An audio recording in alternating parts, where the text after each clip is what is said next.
You are listening to The Wedding Planner's Mate, written by D.N. Leo, narrated by Jessica Lee. What happens when a wedding planner discovers her fated mate is the groom she's planning a ceremony for? Cleo Rivers thought she'd left pack politics behind when she started her new life in Seattle, building a business around happily ever afters for other people. She never expected to literally crash into her destiny in a parking lot, covered in mud, arguing with a garbage truck, and completely unprepared for the alpha wolf who would turn her carefully ordered world upside down. But Xander Blackwood is engaged to another woman, and Cleo has 6 weeks to plan the wedding that will tear her heart apart. With her psychic guinea pig Ziggy offering relationship advice, a house full of packless wolves depending on her, and a mate bond she can't ignore, Cleo must choose between professional duty and the pull of true love. This is a story about second chances, chosen family, and the courage to fight for happiness, even when fate seems determined to make it impossible. This is an original story, written on demand for you. Created specifically for this channel's audience who requested paranormal romances with genuine emotion, complex characters, and yes, talking animals that steal every scene. If you believe in true love, heartwarming stories, and the power of family, both blood and chosen, then this story is for you. The stories on this channel aren't chasing trends. They're crafted for listeners who appreciate love, loyalty, and the kind of happiness that comes from fighting for what matters most. Your support through comments, likes, and shares is what keeps these stories alive. If this resonates with your soul, please share it with someone who needs to believe in love again. Help us spread the word to others who hunger for stories that celebrate the best of humanity and the supernatural beings who love us. Want your story idea next? Comment below. DN Leo reads every comment, and your engagement is the heartbeat of this channel. Now let's meet Cleo Rivers, who's about to discover that sometimes the best-laid wedding plans go beautifully, impossibly wrong. Chapter 1. The radio crackled to life with another traffic update that made Cleo's jaw clench. Brake lights stretched ahead like a river of red misery, and her ancient Honda's air conditioning wheezed its last breath. The vinyl seat stuck to her back through her cotton blouse, and the smell of overheated asphalt drifted through her open windows. "I'm telling you, this is a terrible idea," came a muffled voice from the canvas tote bag beside her. "Your driving on a good day could make NASCAR drivers weep. Your driving when you're stressed could qualify as a supernatural disaster, requiring federal intervention." Cleo glanced at the bag where Ziggy's tiny paw emerged, waving what looked like a tarot card. "Did you just pull the death card?" The guinea pig poked his nose out, then the beautiful dark eyes which dramatically enlarged. "Tower card, actually, which is worse. Catastrophic change, sudden upheaval, and probably a very expensive insurance claim. Also, I'm getting carsick from the smell of your anxiety sweat." "Stop reading my future and start being supportive, Ziggy." Cleo drummed her fingers on the steering wheel, the plastic warm and slightly sticky. The flower shop's yellow awning shimmered in the distance through the heat waves, wavering like a mirage. "I should have gone earlier. If I'd known Sam was taking personal leave today, I would have—" "You would have stressed yourself into an early grave 3 hours sooner while I suffered motion sickness in this mobile torture chamber," Ziggy interrupted, his voice carrying the particular smugness only a guinea pig could manage. "Also, your deodorant has officially surrendered. I can taste the defeat from in here." The traffic lurched forward 6 inches. Cleo's foot hit the gas harder than necessary, and the Honda's engine made a sound like a dying walrus. "Those sunflowers are the centerpiece for the Morrison wedding," she said, more to herself than to Ziggy. "Biggest client I've landed in a decade. If the garbage truck gets them before I do, your career implodes, your business collapses, you end up living in a cardboard box eating ramen while I'm forced to perform tarot readings for pigeons to pay rent. Yes, I've memorized this apocalyptic Netflix series you call your inner monologue." A gap opened in the next lane. Cleo yanked the wheel left, earning an angry honk from a silver BMW. The sound split the air like an accusation. That BMW definitely has better insurance than us, Ziggy observed. Their lawyer could probably buy and sell our entire bloodline, just saying. The flower shop materialized ahead, its parking lot nearly empty except for one blessed space near the front. Cleo's heart hammered against her ribs as she spotted another car, a sleek black Mercedes, approaching from the opposite direction. Sunlight flashed off its pristine chrome like a challenge. "Cleo, no!" Ziggy warned. "I can literally feel your alpha instincts kicking in through the bag fabric. This never ends well. Last time you got competitive over parking, we ended up banned from that Starbucks." "That's my spot." She pressed harder on the accelerator. "It's not your spot until your car is in it, Cleo, and possibly not even then given your relationship with parking meters." Details. The Mercedes accelerated too. Cleo could see the driver now, dark hair, sharp jawline, and the kind of focused expression that meant he wanted this parking space as badly as she did. Too bad for him. She cut the wheel right, tires squealing against hot asphalt as her Honda careened into the space seconds before the Mercedes. The rubber left black marks and the smell of burnt tire hung in the air. The other driver had to slam his brakes, and she caught a glimpse of his startled face in her rearview mirror. "And that," Ziggy announced with theatrical despair, "is how you start a blood feud. I hope you have a good lawyer." "I hope we have a good lawyer." Cleo killed the engine and grabbed her keys. The metal was warm from sitting in the sun. "I said I was sorry." "You didn't say anything. You just drove away from him like a caffeinated maniac with a death wish." I waved. "You gave him a gesture that would make truckers blush. I may be a guinea pig, but I know aggressive finger positioning when I see it. That was... never mind." She snatched the tote bag and sprinted toward the dumpster behind the shop where 3 garbage bags overflowed with discarded sunflowers. The garbage truck's hydraulic whine echoed from 2 blocks away, growing louder like mechanical doom. Her sneakers slapped against wet pavement as she ran, the sound echoing between buildings. The sunflowers were right there, golden petals still perfect despite their death sentence, their stems creating a tangle of green and gold. She could grab them, save the Morrison wedding, and... Tires screeched behind her. The garbage truck rounded the corner, diesel engine roaring like an angry beast. The ground vibrated under her feet. Cleo was directly in its path, focused on the flowers, when strong hands seized her shoulders and yanked her backward. She collided with a solid chest that smelled like expensive cologne, coffee, and something else. Something wild and woodsy that made her wolf stir with sudden recognition. The unmistakable scent of alpha power. Her breath caught. Not human. "Are you insane?" The voice was deep, cultured, and thoroughly annoyed. Cleo spun around and found herself staring into the darkest brown eyes she'd ever seen. Wolf eyes. The man from the Mercedes stood behind her, his charcoal suit now decorated with streaks of mud from the puddle he'd landed in while saving her life. But it was his scent that made her pulse quicken. Alpha wolf, strong bloodline, probably pack leadership. Her own wolf, dormant for months, stirred restlessly under her skin. "The flowers," she breathed, then realized how that sounded. "I mean, thank you, but also the flowers." He followed her gaze to where the garbage truck's hydraulic arm was already lifting the dumpster. She broke free from his grip, warm fingers that left tingles on her skin, and sprinted the last 10 feet, diving for the bags just as they started to rise. "Got them!" She clutched 3 bags of sunflowers against her chest like treasure, their stems cool and slightly damp against her arms. When she turned back, mud-covered Mercedes man was surveying the brown streaks across his obviously expensive suit. The fabric looked Italian. The stitching looked custom. The scent of ruined wool mixed with his natural alpha musk.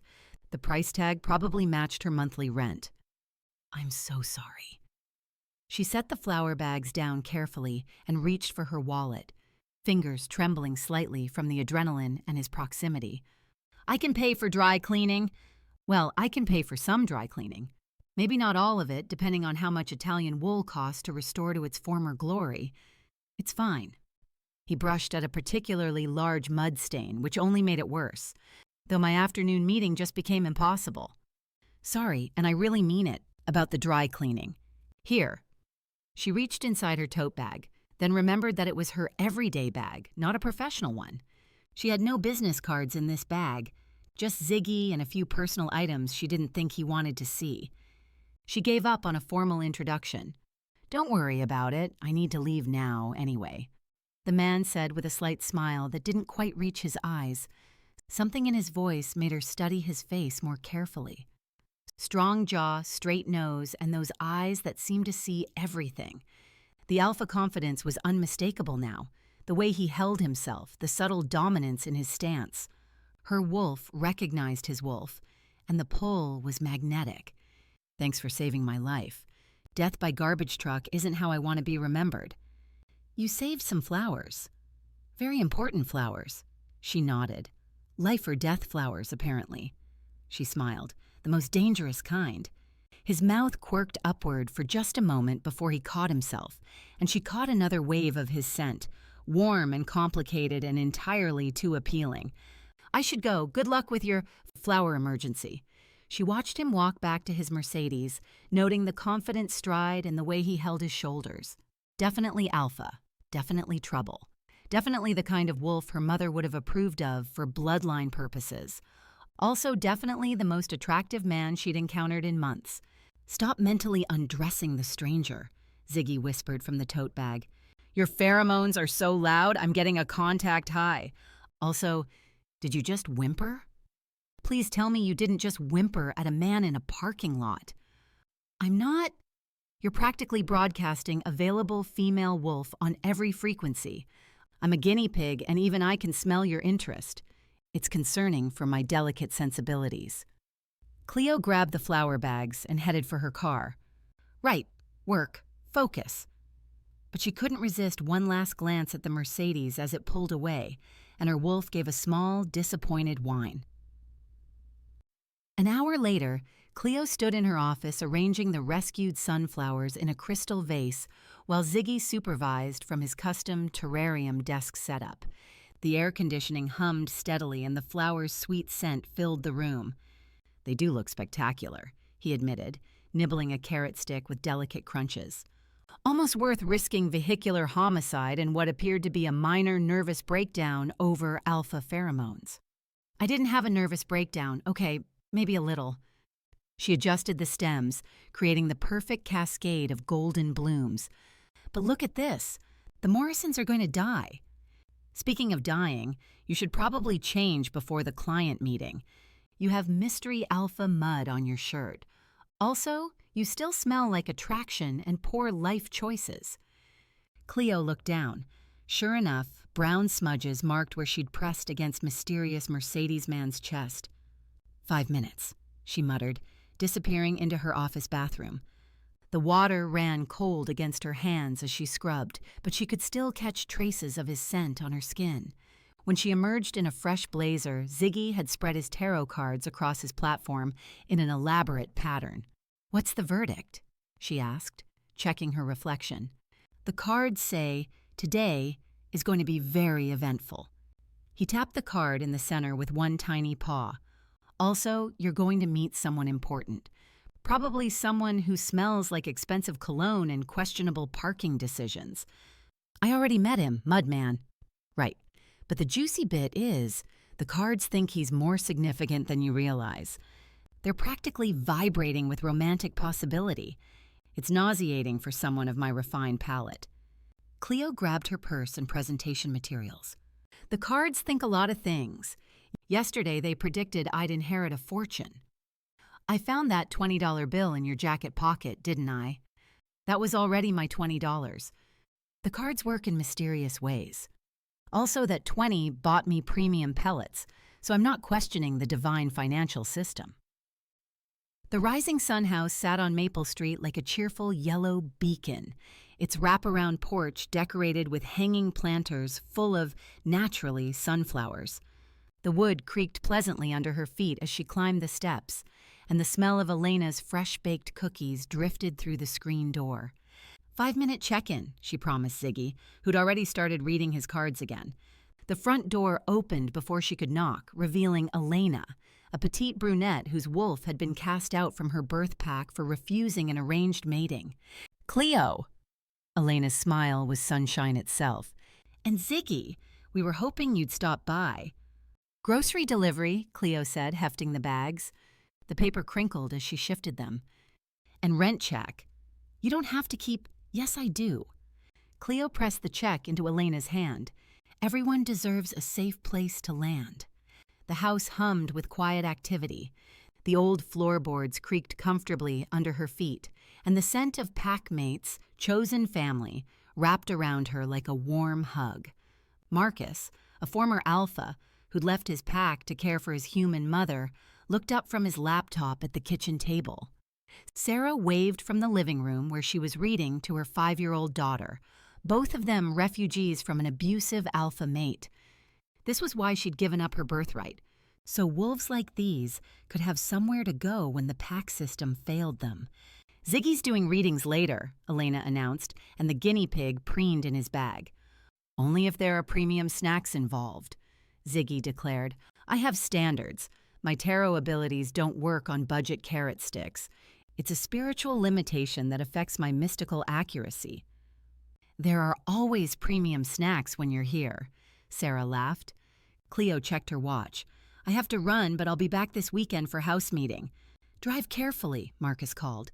"Your reputation precedes you." "My reputation is completely unfounded. You've had 3 parking tickets this month," Ziggy chimed in helpfully. "Those meters are clearly conspiring against me. It's supernatural persecution." As she headed back to her car, Ziggy emerged from the tote bag to perch on her shoulder, his tiny claws gripping her blazer. "The cards were very insistent about today being eventful," he said thoughtfully. "You already told me that." "Yes, but they also showed the Wheel of Fortune card. Major life changes coming, possibly involving tall, dark strangers who smell like expensive problems and drive luxury vehicles." Cleo started the engine, which turned over with a reluctant growl. "The only change I want is landing this Morrison contract." "The cards think you're going to get more than you bargained for. Also, your check engine light is on again." She pulled away from the curb, watching the rising sun house shrink in her rear-view mirror. The evening air drifted through her open windows, carrying the scent of blooming jasmine. Whatever the cards predicted, she had a wedding to plan and a business to run. Chapter 2. The Morrison Estates marble foyer could have housed Cleo's entire office building. Crystal chandeliers cast rainbow prisms across cream walls, and the scent of expensive perfume lingered in the air like wealth made manifest. Cleo clutched her presentation folder, the leather warm from her sweaty palms, and tried not to think about how her Honda looked parked between the Bentley and the Tesla in the circular drive. "Remember," Ziggy whispered from the tote bag, his voice muffled by fabric, "confidence is key. Also, if they offer caviar, I'm morally obligated to try it. For professional reasons, of course. And scientific research, and because I haven't had a proper meal since those stale pellets this morning." "You're a guinea pig," Cleo muttered. "You eat pellets." "I'm an artist trapped in a guinea pig's body," Ziggy corrected with wounded dignity. "Artists require sophisticated sustenance. Inspiration doesn't feed itself, you know. Neither do prophetic visions. Those require premium snacks."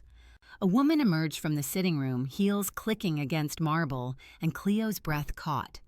Laura Morrison was the kind of beautiful that belonged on magazine covers. Tall, willowy, with platinum blonde hair that fell in perfect waves and skin that had never seen a blemish. Her silk dress whispered against her legs as she moved, probably costing more than Cleo's car payment. Also definitely wolf. The scent of pack power rolled off her in sophisticated waves, mixed with French perfume and something sharper underneath. Stress. "Ms. Rivers?" Laura's voice carried the refined cadence of private schools and finishing classes. "Thank you so much for coming on such short notice. Please call me Cleo."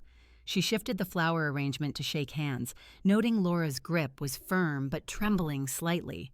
The tremor traveled up through her wrist. "I brought some centerpiece samples to show you." "They're gorgeous." Laura gestured toward the sitting room, silk rustling. Shall we? The room was a study in understated elegance, antique furniture that gleamed like old money, oil paintings in gilt frames, and windows that overlooked manicured gardens. Cleo set her presentation on the mahogany coffee table, the wood cold and smooth under her palms, while Laura perched on the edge of a velvet sofa.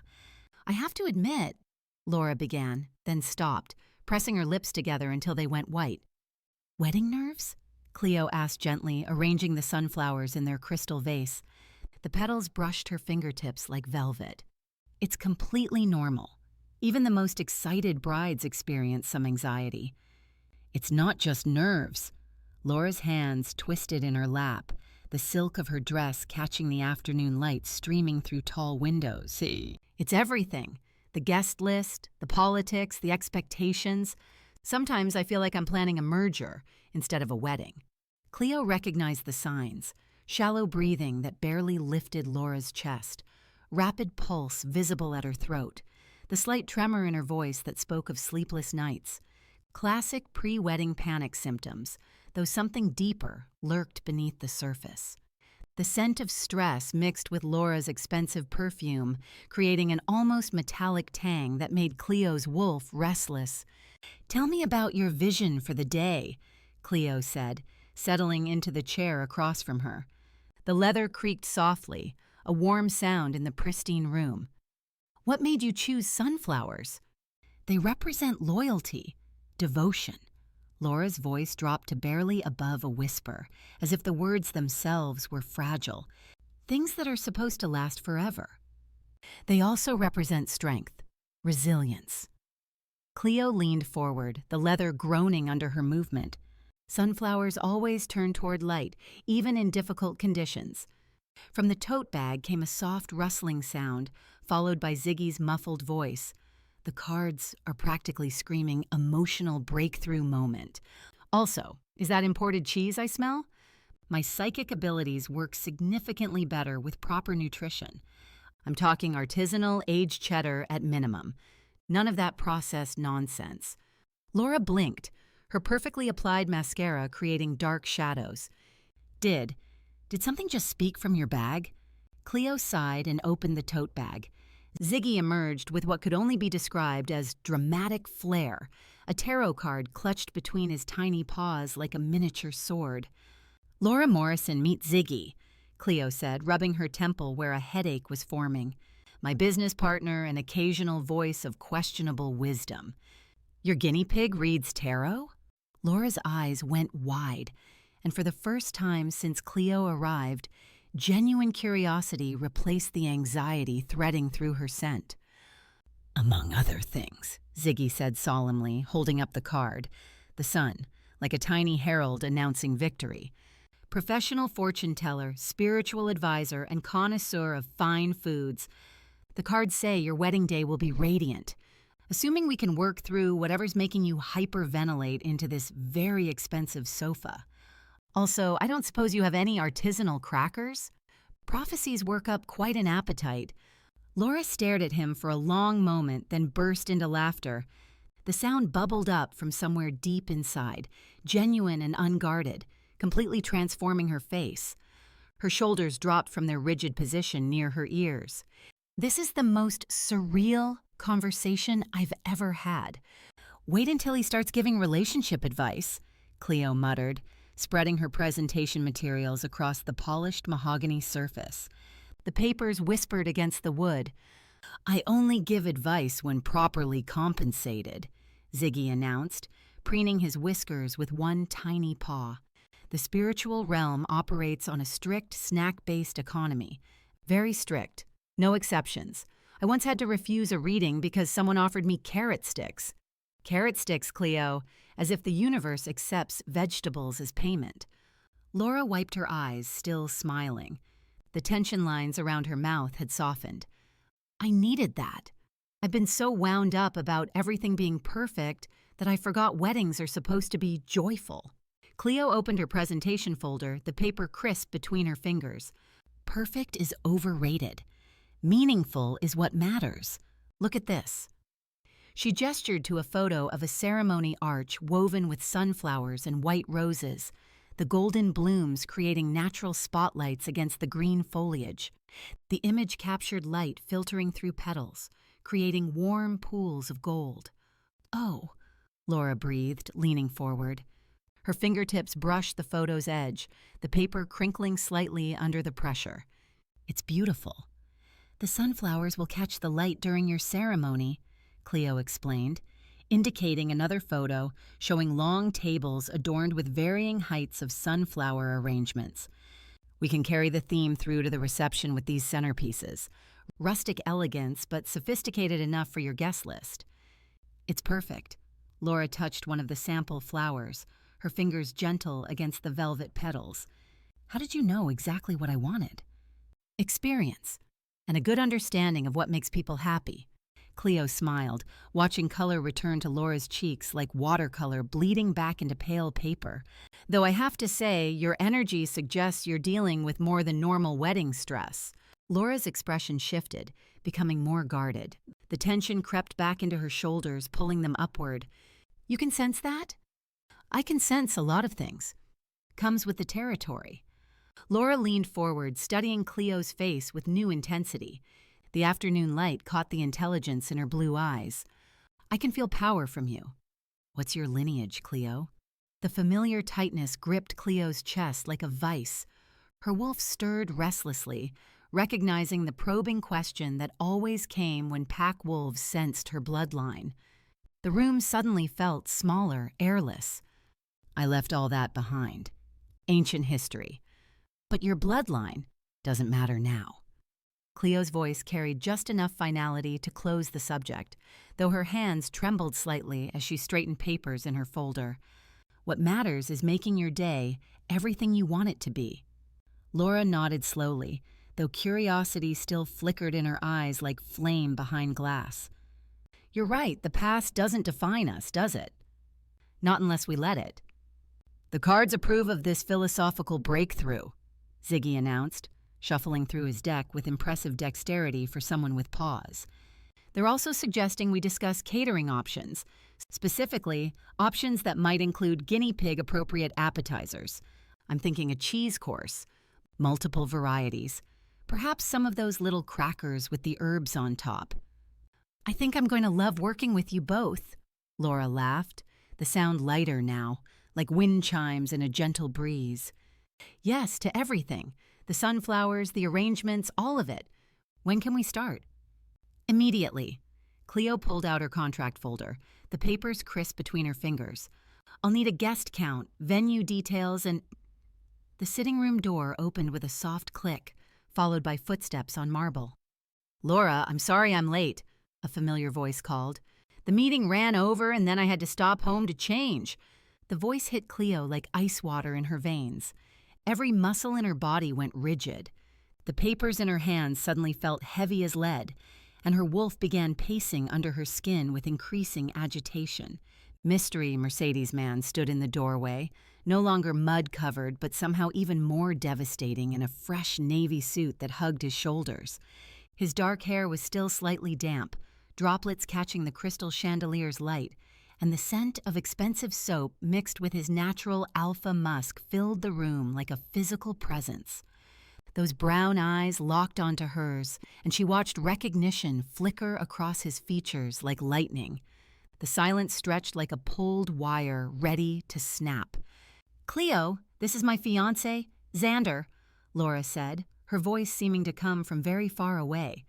She gestured between them with a graceful hand, oblivious to the tension crackling in the air like electricity before a storm. "Xander, this is our wedding planner. She came up with the most wonderful sunflower theme." Cleo's throat felt dry as desert sand. Her tongue stuck to the roof of her mouth. "Nice to meet you, Xander." "Likewise," he said, his voice carefully neutral. But she caught the way his jaw tightened, the slight pause before he stepped fully into the room, bringing his scent with him, fire and ash and something indefinably male that made her wolf whimper.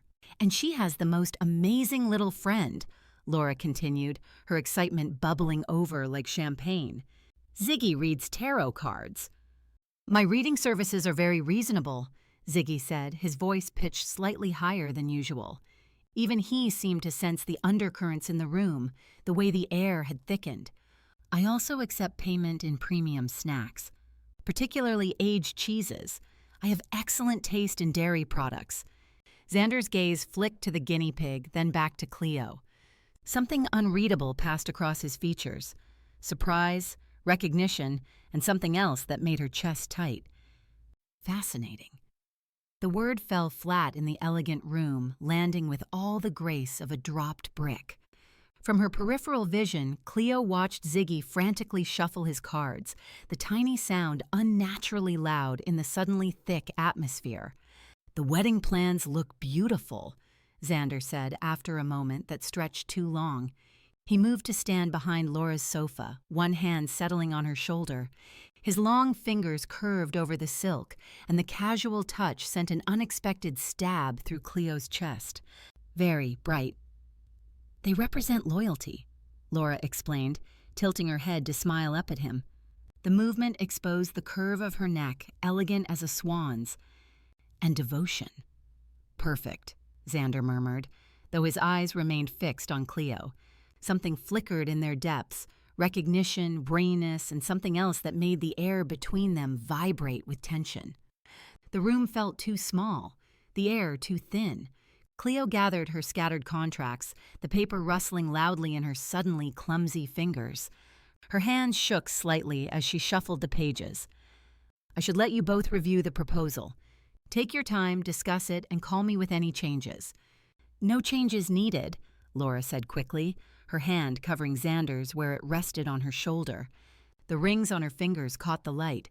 It's perfect. Isn't it perfect, Xander? Xander studied the photos with the same intensity he'd probably give a hostile takeover, his eyes scanning every detail. The silence stretched until Cleo's nerves felt frayed like old rope. Very thorough, professional. The word sounded like an accusation wrapped in politeness. I pride myself on maintaining appropriate boundaries, Cleo said, trying to pitch her voice at a professional honey-sweet level that tasted false on her tongue. Boundaries are important, he agreed, his tone matching hers for false politeness. The words carried weight, subtext threading between them like wire. The tension in the room was thick enough to cut with a knife. Laura looked between them, a small frown creasing her perfect forehead. Is everything all right? Of course, Cleo said, standing abruptly. The leather chair creaked as she rose, the sound sharp in the taut silence. Everything's perfect. Absolutely, Xander agreed, but his eyes never left her face, tracking every micro-expression. Ziggy had gone suspiciously quiet in his bag, which was never a good sign. Usually silence from Ziggy meant he was either sleeping, eating, or plotting something elaborate. I'll email you the detailed timeline and vendor contacts, Cleo said, shoving her materials into her folder with less grace than usual. Papers crinkled and bent under her hasty movements. The contract is standard, net 30 payment terms. Wonderful, Laura said, though confusion still clouded her features like storm clouds moving in. When will we meet again? Soon, Cleo managed, the words scraping against her dry throat. Very soon. She headed for the door, hyper-aware of Xander's presence behind her like heat from a fire. His scent followed her across the room, fire and ash and that indefinable something that made her wolf pace restlessly under her skin, clawing to get closer. Ms. Rivers, he called as she reached the foyer, her heels clicking against marble. She turned, and the look in his eyes made her pulse skip like a scratched record.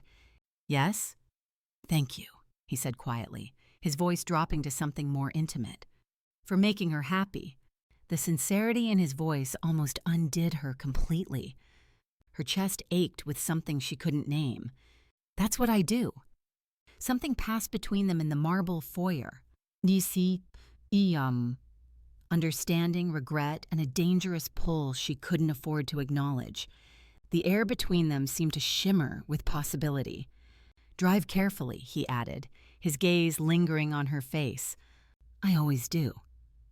His mouth quirked upward for just a moment, the first genuine expression she'd seen from him since he walked in. "Of course you do." Cleo fled before she could say something that would shatter the fragile professional facade they'd managed to maintain. Chapter 3. The car's engine turned over with its usual reluctant growl as Cleo sat in the circular drive, hands gripping the steering wheel until her knuckles went white. Through the rearview mirror, she could see the Morrison estate's windows glowing golden in the afternoon sun, warm and welcoming and completely out of reach. Ziggy emerged from the tote bag and climbed onto the dashboard, his tiny claws clicking against the plastic like miniature tap shoes. He said nothing for a long moment, just studied her with those dark, knowing eyes that seemed far too wise for a guinea pig. "Well," he finally said, his voice carefully casual, "that was more entertaining than a soap opera marathon. Also more dramatic. I'm impressed." "That was a disaster," Cleo said, her voice flat. "The cards prefer romantically complicated adventure with potential for emotional devastation," Ziggy corrected, pulling out his deck. "Much more poetic, also significantly more accurate. Disaster implies no hope. This situation? Hope dripping everywhere, messy hope, the kind that stains." "Same thing." Cleo put the car in drive and pulled away from the estate, gravel crunching under the tires like broken bones. "Right. That's why your pheromones are currently staging what appears to be a small riot," Ziggy said, sniffing delicately. "I'm getting dizzy from the hormonal chaos. It's like a perfume factory exploded. A very confused perfume factory. Are you trying to attract him or repel him? Because you're sending mixed signals that would confuse a professional decoder." Cleo's hands tightened on the wheel, leather creaking under her grip. "He's getting married, Ziggy. To a lovely woman who deserves better than a wedding planner who can't keep her wolf in check." "Ah." Ziggy shuffled through his deck with the flair of a casino dealer, pulling out a card. "The Two of Cups. How fascinating. And telling. And slightly ominous. Put that away. It represents soulmates, deep connection, the kind of bond that transcends circumstances," he continued, ignoring her completely. "Also excellent cheese pairings, but that's probably not relevant right now, though it could be. Cheese has solved many romantic problems throughout history." "Ziggy, I'm just saying the universe has a sense of humor," he said, examining the card with scientific interest. "And timing. Terrible, wonderful timing. Like a cosmic practical joke designed by someone with a very twisted sense of entertainment." "The universe has a cruel sense of humor," Cleo corrected, turning onto the main road. "And terrible timing. The cards think otherwise." He held up another card with a flourish. "The Wheel of Fortune. Major life changes. Destiny in motion. Also possible snack opportunities, but that might be wishful thinking on my part. The cards can take their destiny and—" Now. No need to insult the mystical forces," Ziggy interrupted with wounded dignity. "They're surprisingly vindictive. I once knew a hamster who doubted the cards, ended up with chronic wheel squeaking for 3 months. Very tragic. His owner had to move apartments. They drove in silence for a few blocks, the radio playing soft jazz that did nothing to calm Cleo's nerves.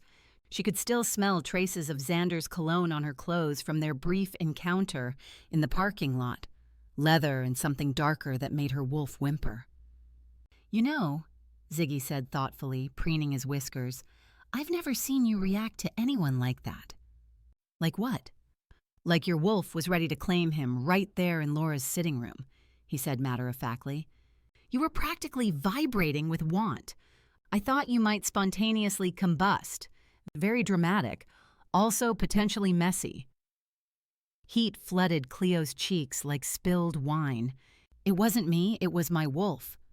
"Cleo, I'm a guinea pig with supernatural tarot abilities and a sophisticated palate," Ziggy said with exaggerated patience. "I see things, feel things, sense things, and what I felt back there was enough sexual tension to power the entire estate, possibly the whole neighborhood. You could have lit up a Christmas tree with that energy." "He's engaged to someone else, Ziggy."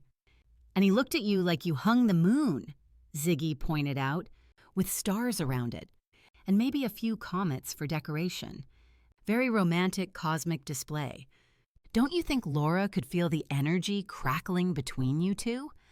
I don't know, and I don't want to know because there's nothing I can do about it, Cleo said, the words tumbling out faster than she intended. He saved me from that garbage truck.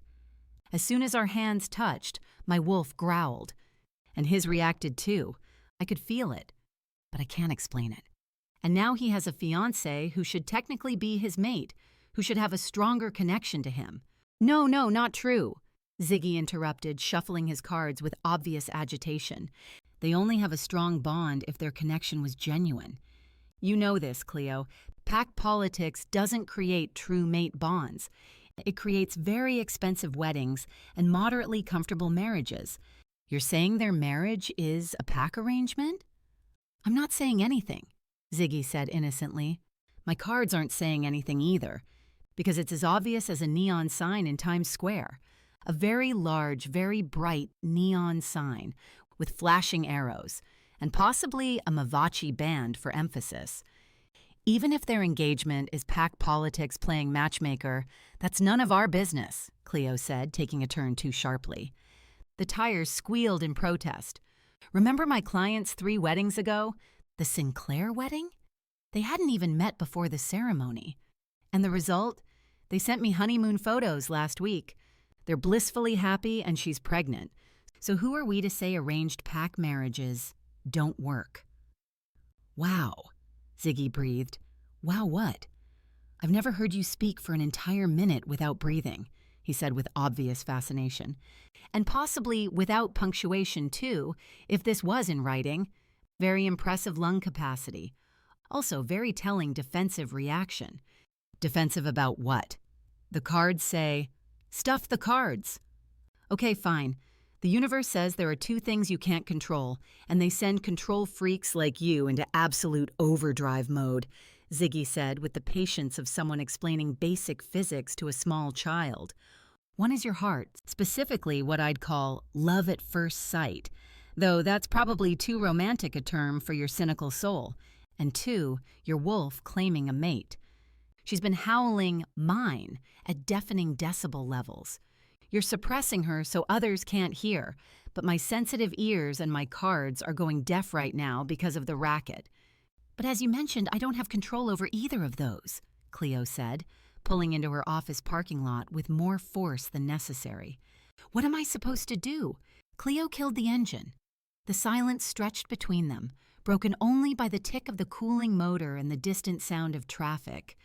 Do what your heart wants, even if it goes against all your ridiculously strict moral codes, Ziggy said seriously.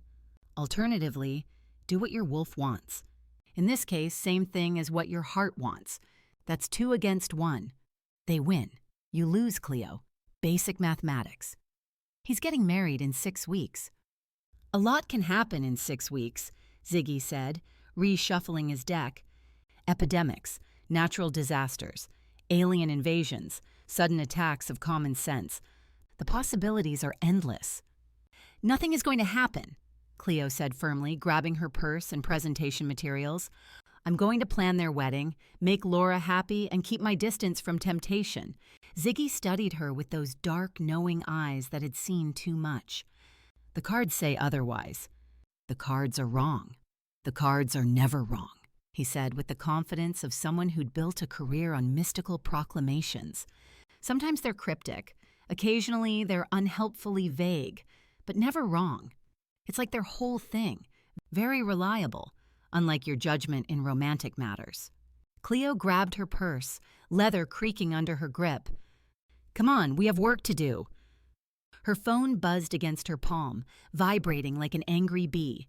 A text message flashed across the screen. Rising sun is on fire. Come now. Cleo stared at the screen, her vision tunneling until only those 6 words existed in her world.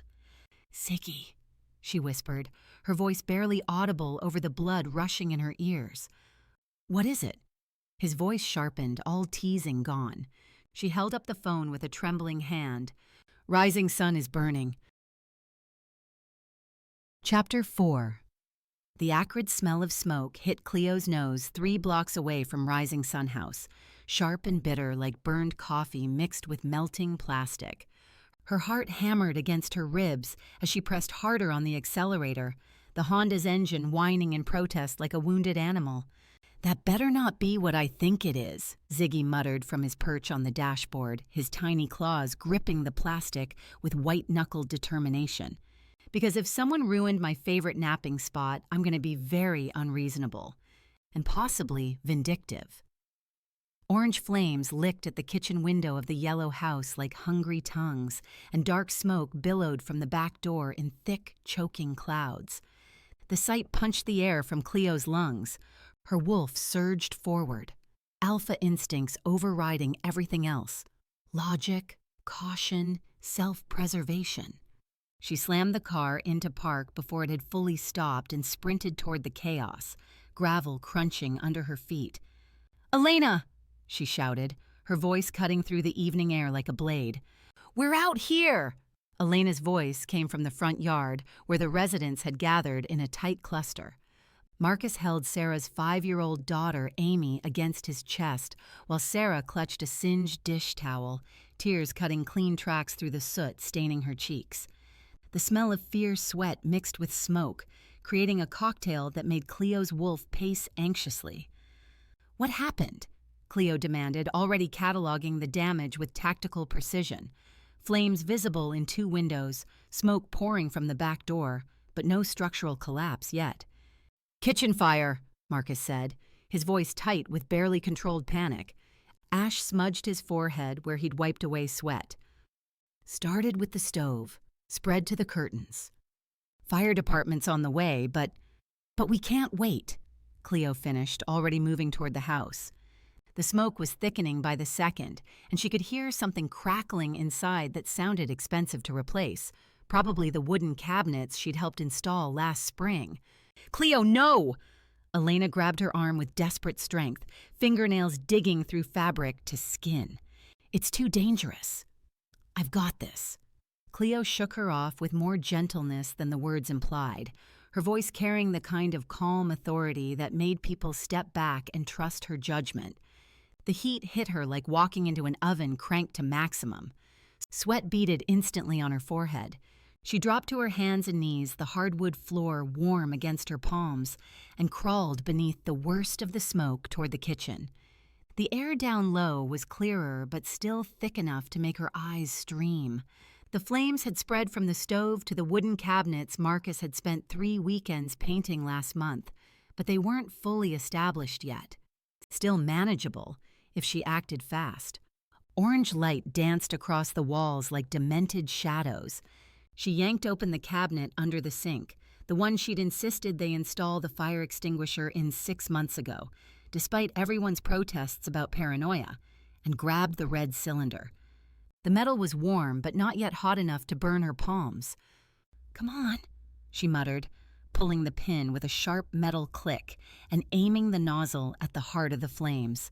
White foam sprayed across the fire, hissing and steaming like an angry snake.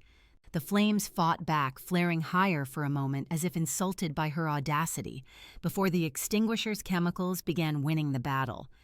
Cleo moved methodically from cabinet to cabinet, covering every flicker until the kitchen fell into smoky darkness, punctuated only by the sound of dripping foam and her own labored breathing. "Cleo!" Marcus's voice came from the doorway, cracked with worry. "I'm fine," she called back, coughing as smoke filled her lungs like liquid sandpaper. "Get some fans going. We need to clear this air before anyone passes out." She stumbled back outside on unsteady legs, her eyes streaming and her lungs burning. The cool evening air felt like salvation, sweet and clean against her smoke-raw throat. "Are you completely insane?" Elena demanded, but her arms wrapped around Cleo in a fierce hug that smelled of tears and desperation. "You could have been killed." "The house is fine," Cleo said, her voice hoarse as gravel. She patted Elena's back with soot-stained hands. "Some smoke damage to the kitchen, but nothing that can't be fixed. The structure's sound." The fire truck arrived 10 minutes later, sirens wailing through the neighborhood like mechanical banshees. Red and blue lights painted the gathering crowd in alternating colors. The firefighters confirmed what Cleo already knew. The fire was out, the damage minimal, but the house would need serious airing out before anyone could sleep inside without risking smoke inhalation. "You folks have somewhere to stay tonight?" the fire chief asked, pulling off his helmet to reveal gray hair plastered with sweat. "They can stay with me," Cleo said without hesitation, the words automatic as breathing. "All of us?" Marcus raised an eyebrow, bouncing Amy gently as she dozed against his shoulder. "Your apartment isn't exactly spacious, more like a shoebox with delusions of adequacy. We'll make it work." She was already calculating sleeping arrangements in her head like a tactical puzzle. "Elena and Sarah can take my bed, Marcus can have the couch, and little Amy can sleep in my walk-in closet. I'll set up an air mattress and pretend I'm camping. Very indoor, very civilized camping." "What about food?" Elena asked, practical as always. "Everything in our kitchen is smoke-damaged or foam-covered. The refrigerator probably smells like a chemical plant." "I'll cook," Cleo said, already heading back toward the house to assess what could be salvaged from the disaster zone. "You cook?" Sarah sounded surprised enough that Cleo turned back with raised eyebrows. "I cook very well, actually," Ziggy announced from where he'd positioned himself on the porch railing like a tiny judgmental gargoyle. Cleo's secret talent. She could have been a chef if she hadn't chosen the thankless path of managing other people's romantic disasters. Also, she makes excellent guinea pig treats, though she pretends they're accidents. "Thank you for that ringing endorsement," Cleo said dryly, stepping over a puddle of foam that had leaked from the kitchen doorway. "Always happy to provide character references," Ziggy replied with dignity. "For a reasonable fee, or premium snacks. I'm flexible about payment plans." 2 hours later, Cleo's apartment smelled like heaven had opened a restaurant. Garlic sautéing in olive oil, fresh rosemary and thyme perfuming the air, and bread warming in the oven.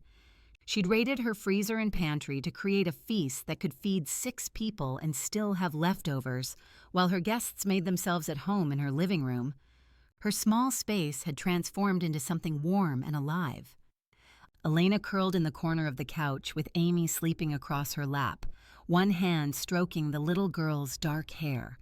Marcus sprawled on the floor with his back against the coffee table, long legs stretched out, looking more relaxed than Cleo had seen him in months. Sarah sat cross-legged on a floor pillow, color finally back in her cheeks. "This is incredible," Elena said around a mouthful of herb-crusted chicken that practically fell apart at the touch of her fork. "Where did you learn to cook like this?" "My grandmother," Cleo said, settling cross-legged on a floor pillow with her own plate, the ceramic warm against her palms. She believed food was love made tangible. Said you could taste the difference between a meal cooked with care and one made out of obligation. "Wise woman," Marcus said, helping himself to more roasted vegetables that glistened with olive oil and fresh herbs. The carrots were caramelized to perfection, the Brussels sprouts crispy on the outside and tender within. "Speaking of wise women, you handled that fire like you'd done it before. Very calm under pressure." "Leadership training," Cleo said carefully, cutting her chicken with more precision than necessary. "Leadership training for what?" Sarah asked, leaning forward with obvious curiosity. The question hung in the air like smoke. Cleo focused on cutting her chicken into perfect bite-sized pieces, aware that everyone had gone quiet and was watching her with varying degrees of interest. "General business management," she said finally, the lie tasting bitter on her tongue. "Right," Marcus said, but his tone suggested he wasn't buying it for a second. "Cleo, can I ask you something?" "Shoot." She took a sip of cheap wine, the tangy red sliding down her throat like liquid velvet. "Why do you do this? Support the house. Take care of all of us." He gestured around the apartment with his fork. "You barely know most of us, but you put yourself on the line every time something goes wrong. Tonight you could have died running into that burning house." "Everyone deserves a safe place," she said simply, the words carrying more weight than their simplicity suggested. That's not an answer. That's a deflection. It's the only answer I have. She met his eyes steadily, though her heart was beating faster under the scrutiny. Elena set down her fork and studied Cleo's face with the intensity of someone reading a complex map. You know what I think? I'm afraid to ask. Cleo took another sip of wine, buying time. I think you're running from something. Or someone. Elena's voice was gentle but relentless. And taking care of us makes you feel like you have purpose. Like you're not just existing, you're living for something meaningful. Profound insights from the peanut gallery, Ziggy observed from his position on the coffee table, where he was systematically demolishing a small pile of roasted carrots with the dedication of a food critic. Though not entirely inaccurate, also these carrots are exceptional. The caramelization is perfect. You should consider opening a restaurant. Ziggy's fine dining establishment. I'd be the mascot and chief taste tester. You could be our alpha, Marcus said quietly, the words dropping into the room like a stone into still water. Silence fell like a curtain. Even Ziggy stopped crunching. No, Cleo said immediately, the words sharp enough to cut glass. Absolutely not. Why not? Sarah leaned forward, Amy stirring slightly in her sleep. You already take care of us. You make decisions, solve problems, lead in crisis situations. Tonight, you literally saved our home. You're a natural alpha.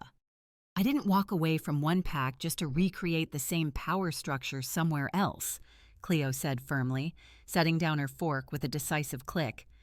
That's not what this is about. What is it about? Elena pressed, her voice soft but insistent. Freedom, choice, the right to live without predetermined roles and expectations. Cleo's hands clenched in her lap, knuckles going white. I want you all to find your own paths, not follow mine. Create your own lives, not serve someone else's vision of what you should be. But what if we want to follow yours? Marcus asked, his voice carrying the weight of genuine confusion. What if we want to belong to something again? What if we found something worth being part of? Then you're missing the point entirely. The room fell quiet, except for the sound of Ziggy crunching carrots and the distant hum of traffic outside her windows. She has commitment issues, he announced cheerfully, as if discussing the weather. Also control issues, abandonment issues, and a pathological fear of accepting help. But she makes excellent roasted vegetables, so we tolerate her emotional dysfunction. The seasoning is particularly good tonight. Did you use fresh thyme? Ziggy, Cleo warned, but there was no real heat in it. What? I'm just providing context for your psychological profile, he said with wounded innocence. It's helpful information. People should know what they're dealing with when they offer emotional support. Sarah laughed despite the tension, the sound breaking through the heavy atmosphere like sunlight through clouds. Does he always talk like that? Unfortunately, yes, Cleo muttered, but there was affection in her voice. It's like living with a very small, very opinionated therapist. I prefer to think of it as therapeutic honesty, Ziggy said with dignity, preening his whiskers. Speaking of which, Cleo needs a mate. Desperately. The loneliness is affecting her judgment and her cooking. Well, not her cooking, that's still excellent, but definitely her judgment. I do not need a mate, Cleo protested, heat creeping up her neck. Everyone needs companionship, Elena said gently, reaching over to squeeze Cleo's hand. Her fingers were warm and slightly calloused from her work at the community garden. Even stubborn alpha wolves who pretend they don't need anyone. I'm not an alpha. Right, Marcus said with heavy sarcasm, gesturing at the apartment full of people she'd just fed and sheltered without a second thought. And I'm not a former beta who recognizes alpha energy when I see it blazing like a neon sign. The cards agree, Ziggy added helpfully, shuffling through his tiny deck with impressive dexterity. They've been very insistent about romantic developments in your future, also about the benefits of shared domestic responsibilities and regular emotional intimacy. The cards can mind their own business. Romance is everyone's business, Sarah said with conviction, adjusting Amy's position across her lap. It's what makes life worth living. Connection, partnership, someone to share your victories and disasters with. I plan weddings for a living, Cleo pointed out, stabbing a piece of chicken with unnecessary force. I get plenty of romance secondhand. That's like saying you get plenty of food by watching other people eat, Elena said with a laugh. Vicarious romance doesn't feed the soul. Bad analogy, Ziggy agreed, holding up another carrot like a tiny orange torch. Also, speaking of romance, there's something you should see. He gestured toward the kitchen counter with one tiny paw. Letter came today, slipped under your door while we were dealing with the fire drama. Very mysterious. Could be from a secret admirer or a tax auditor. The handwriting doesn't give much away. Cleo frowned and retrieved the envelope from her mail pile on the kitchen counter. Her name was written across the front in familiar handwriting that made her heart skip, like a scratched record. The paper was thick, expensive, the kind used for important correspondence. "Who's it from?" Elena asked, curiosity sharp in her voice. Cleo stared at the return address, blood rushing in her ears. "Someone I used to know." She tore open the envelope with slightly trembling fingers and unfolded the letter, her eyes scanning the neat script that brought back memories of late-night conversations and gentle hands. "Cleo, I heard through mutual friends that you're in Seattle now. I've been thinking about you a lot lately, wondering how you've been. I know we didn't part under the best circumstances, but you were the one person who understood what I was going through when everything fell apart. I'm alpha of the Cascade Pack now. It's been 5 years since I took over, and I finally feel like I have something to offer someone like you. Someone who deserves better than the political games that drove us both away from our birth packs. I'd love to see you again. Catch up. Maybe explore whether there's still something between us. If you're interested, call me. I'll be in Seattle on business next week. Always, Devin." The letter felt heavy in her hands, weighted with possibility and the past. Chapter 5. "Well?" Ziggy demanded, his patience apparently exhausted. "Don't keep us in suspense. Is it from a secret admirer? A long-lost love? A tax auditor with romantic inclinations? The dramatic tension is killing me. Also, my blood sugar is dropping. These emotional revelations require proper snack support." Cleo folded the letter carefully, her movements precise despite the tremor in her hands. "Devin McKenna. I knew him. Before, when I first left my pack." "Knew him how?" Elena asked with obvious interest, leaning forward so Amy wouldn't slide off her lap. "We were friends. Close friends." Heat crept up Cleo's neck like spilled wine. "He helped me get established when I had nowhere else to go, gave me a place to stay, helped me find my first apartment, taught me how to navigate the human world without pack support." "Just friends?" Sarah raised an eyebrow, her voice carrying the tone of someone who'd heard that particular phrase before. The question hung in the air. Cleo stared at the letter, memories flooding back like a dam bursting. Devin's laugh, rich and warm like good coffee. His gentle hands when she'd shown up at his door, broken and lost. The way he'd held her while she cried about giving up her birthright. The almost kiss they'd shared before she'd pulled away, too raw and damaged to trust anyone with her heart. "Good complicated," she said softly. "And now he's an alpha," Elena said thoughtfully, processing the implications. "With his own pack. Which means he has something to offer," Sarah added, bouncing Amy gently as the little girl shifted in her sleep. "Stability, security, a place to belong again." "I have a place to belong," Cleo protested, gesturing around the apartment. "Here, with all of you, with my business." "That's not the same thing," Marcus said gently, his voice carrying the wisdom of someone who'd lost and found belonging more than once. "That's caretaking. It's not partnership."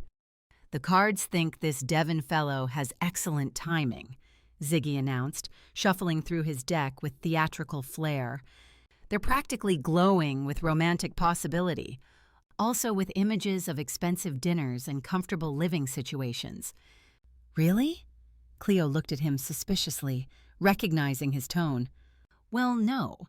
Actually, they're showing me images of storm clouds and crossed swords. he admitted with the casual air of someone confessing to minor fraud. But I thought a little optimism might be helpful. The crossed swords could represent passionate conflict, which is very romantic in literature. Ziggy! What, romance is supposed to be complicated, he said with wounded dignity. If it were easy, poets would be out of business. Also, greeting card companies. The entire romantic comedy industry would collapse. Elena reached over and squeezed Cleo's hand, her fingers warm and steady. What does your heart tell you? Cleo closed her eyes, trying to sort through the tangle of emotions in her chest like unraveling a particularly stubborn knot. Devon represented safety, history, someone who understood the price of leaving pack life behind. He was alpha strong but gentle, ambitious but not ruthless. He'd never pushed when she wasn't ready, never demanded more than she could give. He was perfect, really, exactly what she should want. So why did her wolf feel restless instead of excited? Why did the letter feel more like an obligation than a gift? I think, she said carefully, opening her eyes to find everyone watching her with various expressions of hope and concern, that I should probably give him a call.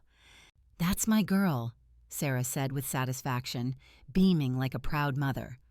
Sometimes the best thing to do is take a leap of faith. Or at least agree to drinks, Elena added pragmatically. Start small, test the waters, see if the old chemistry is still there. The cards suggest starting very small, Ziggy said ominously, his usual cheer replaced by something more serious. Like microscopic, maybe just a brief phone call, from a distance, through an intermediary, preferably someone with excellent insurance. What's wrong with Devon? Cleo asked, alarmed by his tone. Nothing's wrong with him. He's probably lovely, accomplished, well-groomed, good with children and small animals. Ziggy shuffled his cards with nervous energy. But he's not Mudman. Ziggy, she warned. Everyone in the room turned toward Ziggy. Who's the Mudman? Elena immediately demanded, her interest sharpening like a blade. No one, Cleo said quickly, but she could feel heat creeping up her neck again. Ziggy's making things up. I never make things up, Ziggy protested with wounded dignity. I occasionally embellish for dramatic effect, but I never fabricate entirely. My reputation as a fortune teller depends on accuracy. Also, customer satisfaction surveys. Come on, Cleo, Marcus said with obvious amusement. Spill.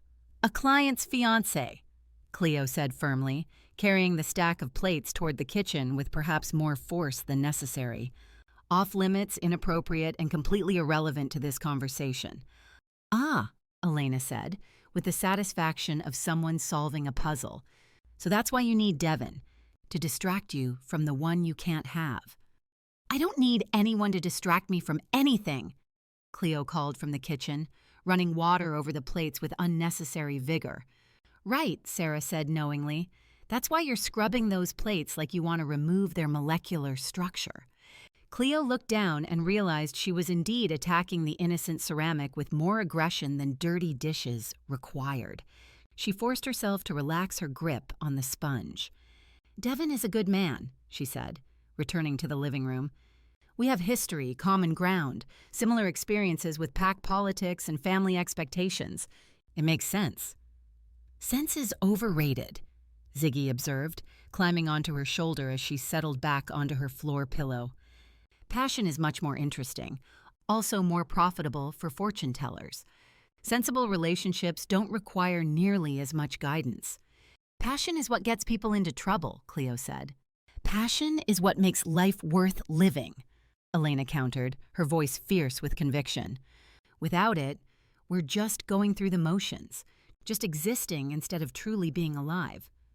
Sometimes going through the motions is safer, Cleo said quietly. Safer isn't always better, Marcus said, his voice carrying the weight of hard-won experience. Sometimes you have to risk everything to get what you really want. And what if what you really want is impossible? Cleo asked, more to herself than to anyone in the room. Then you find a way to make it possible, Sarah said with fierce conviction, her arms tightening protectively around Amy. Or you find something else worth wanting. But you don't give up on happiness just because it's complicated. Cleo finished loading the dishwasher, her movements mechanical while her mind raced. Devon's letter felt heavy in her pocket, full of possibility and promise. A chance at the kind of stable, uncomplicated love that made sense on paper, that her grandmother would have approved of, that any reasonable person would embrace with both hands. So why did it feel like settling? "I'm going to bed," she announced, wiping her hands on a dish towel.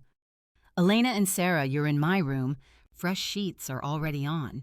Marcus, couch is yours, and there are extra blankets in the hall closet.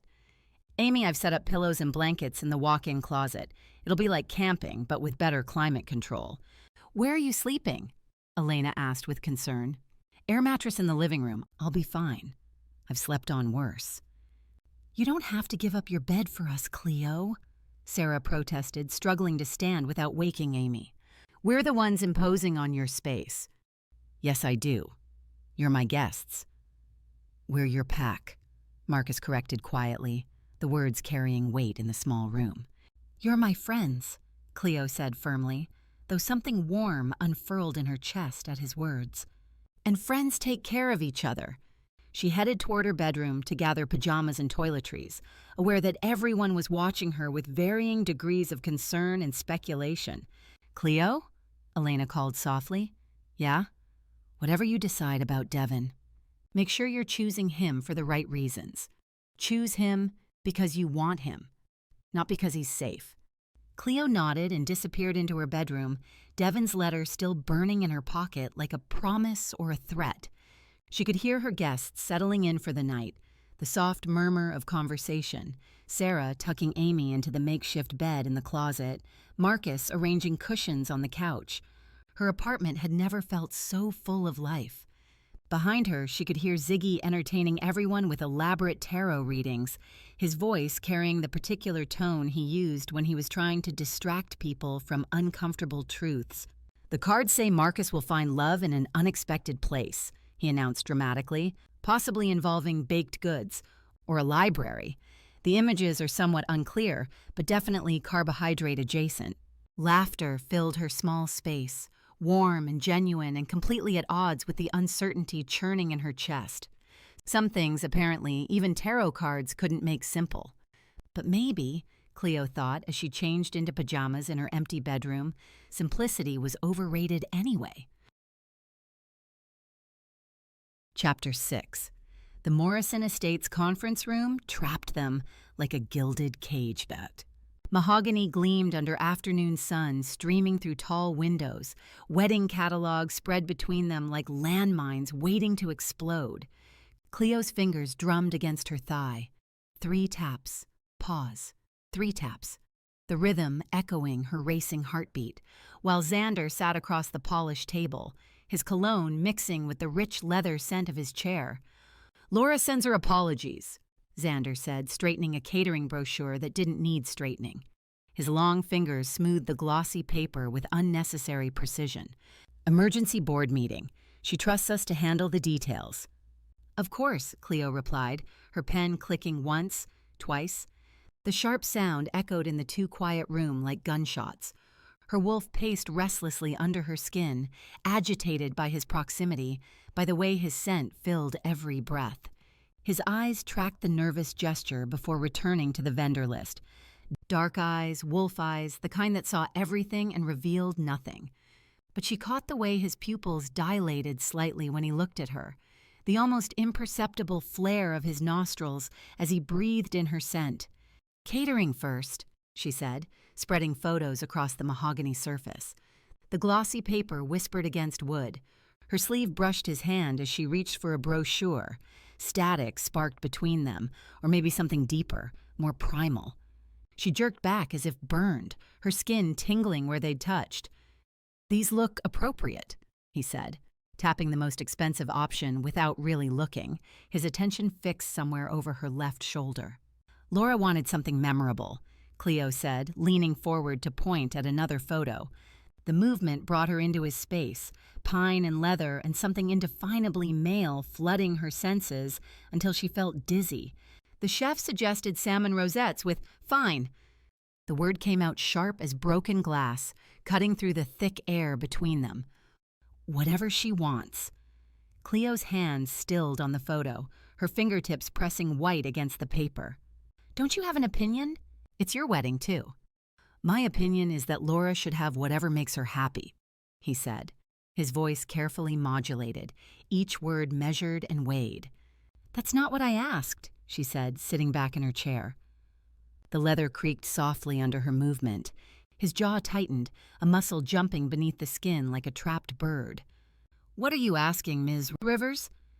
The formal address stung like a physical slap, making her chest tighten. I'm asking what you want for your own wedding day. What I want is irrelevant. Why? The question burst out of her, sharper than intended. Silence stretched between them, thick as honey, twice as suffocating. The afternoon sun slanted through the windows, painting gold bars across the mahogany table. Somewhere in the house, a grandfather clock ticked with metronomic persistence.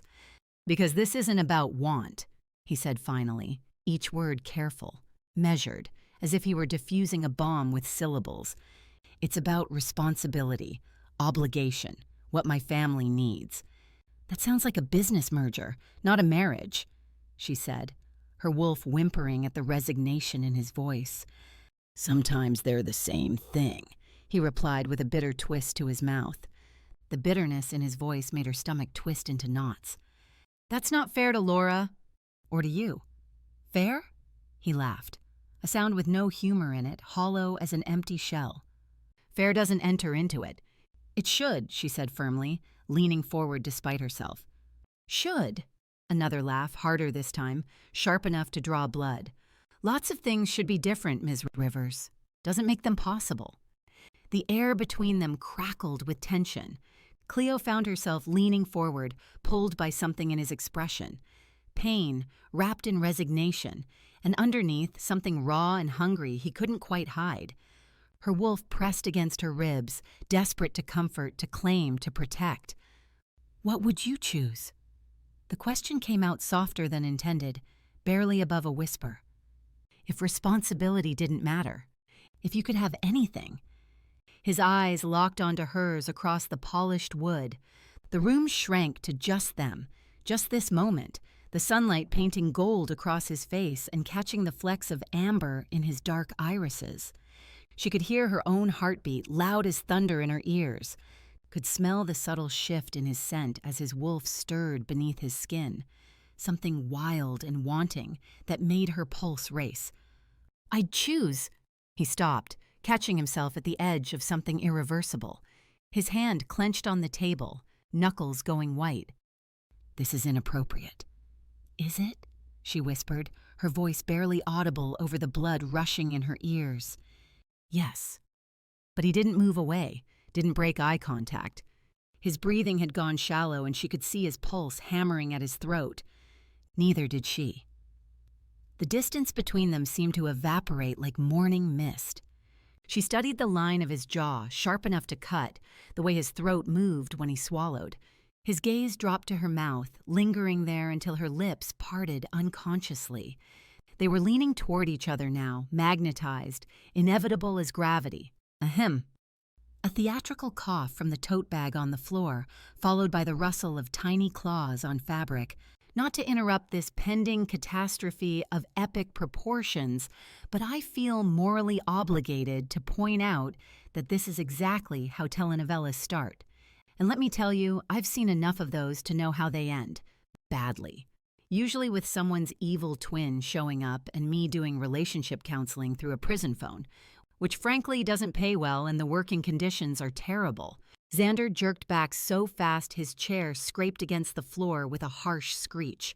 Heat flooded Cleo's face like spilled wine as reality crashed down around them with all the subtlety of a wrecking ball.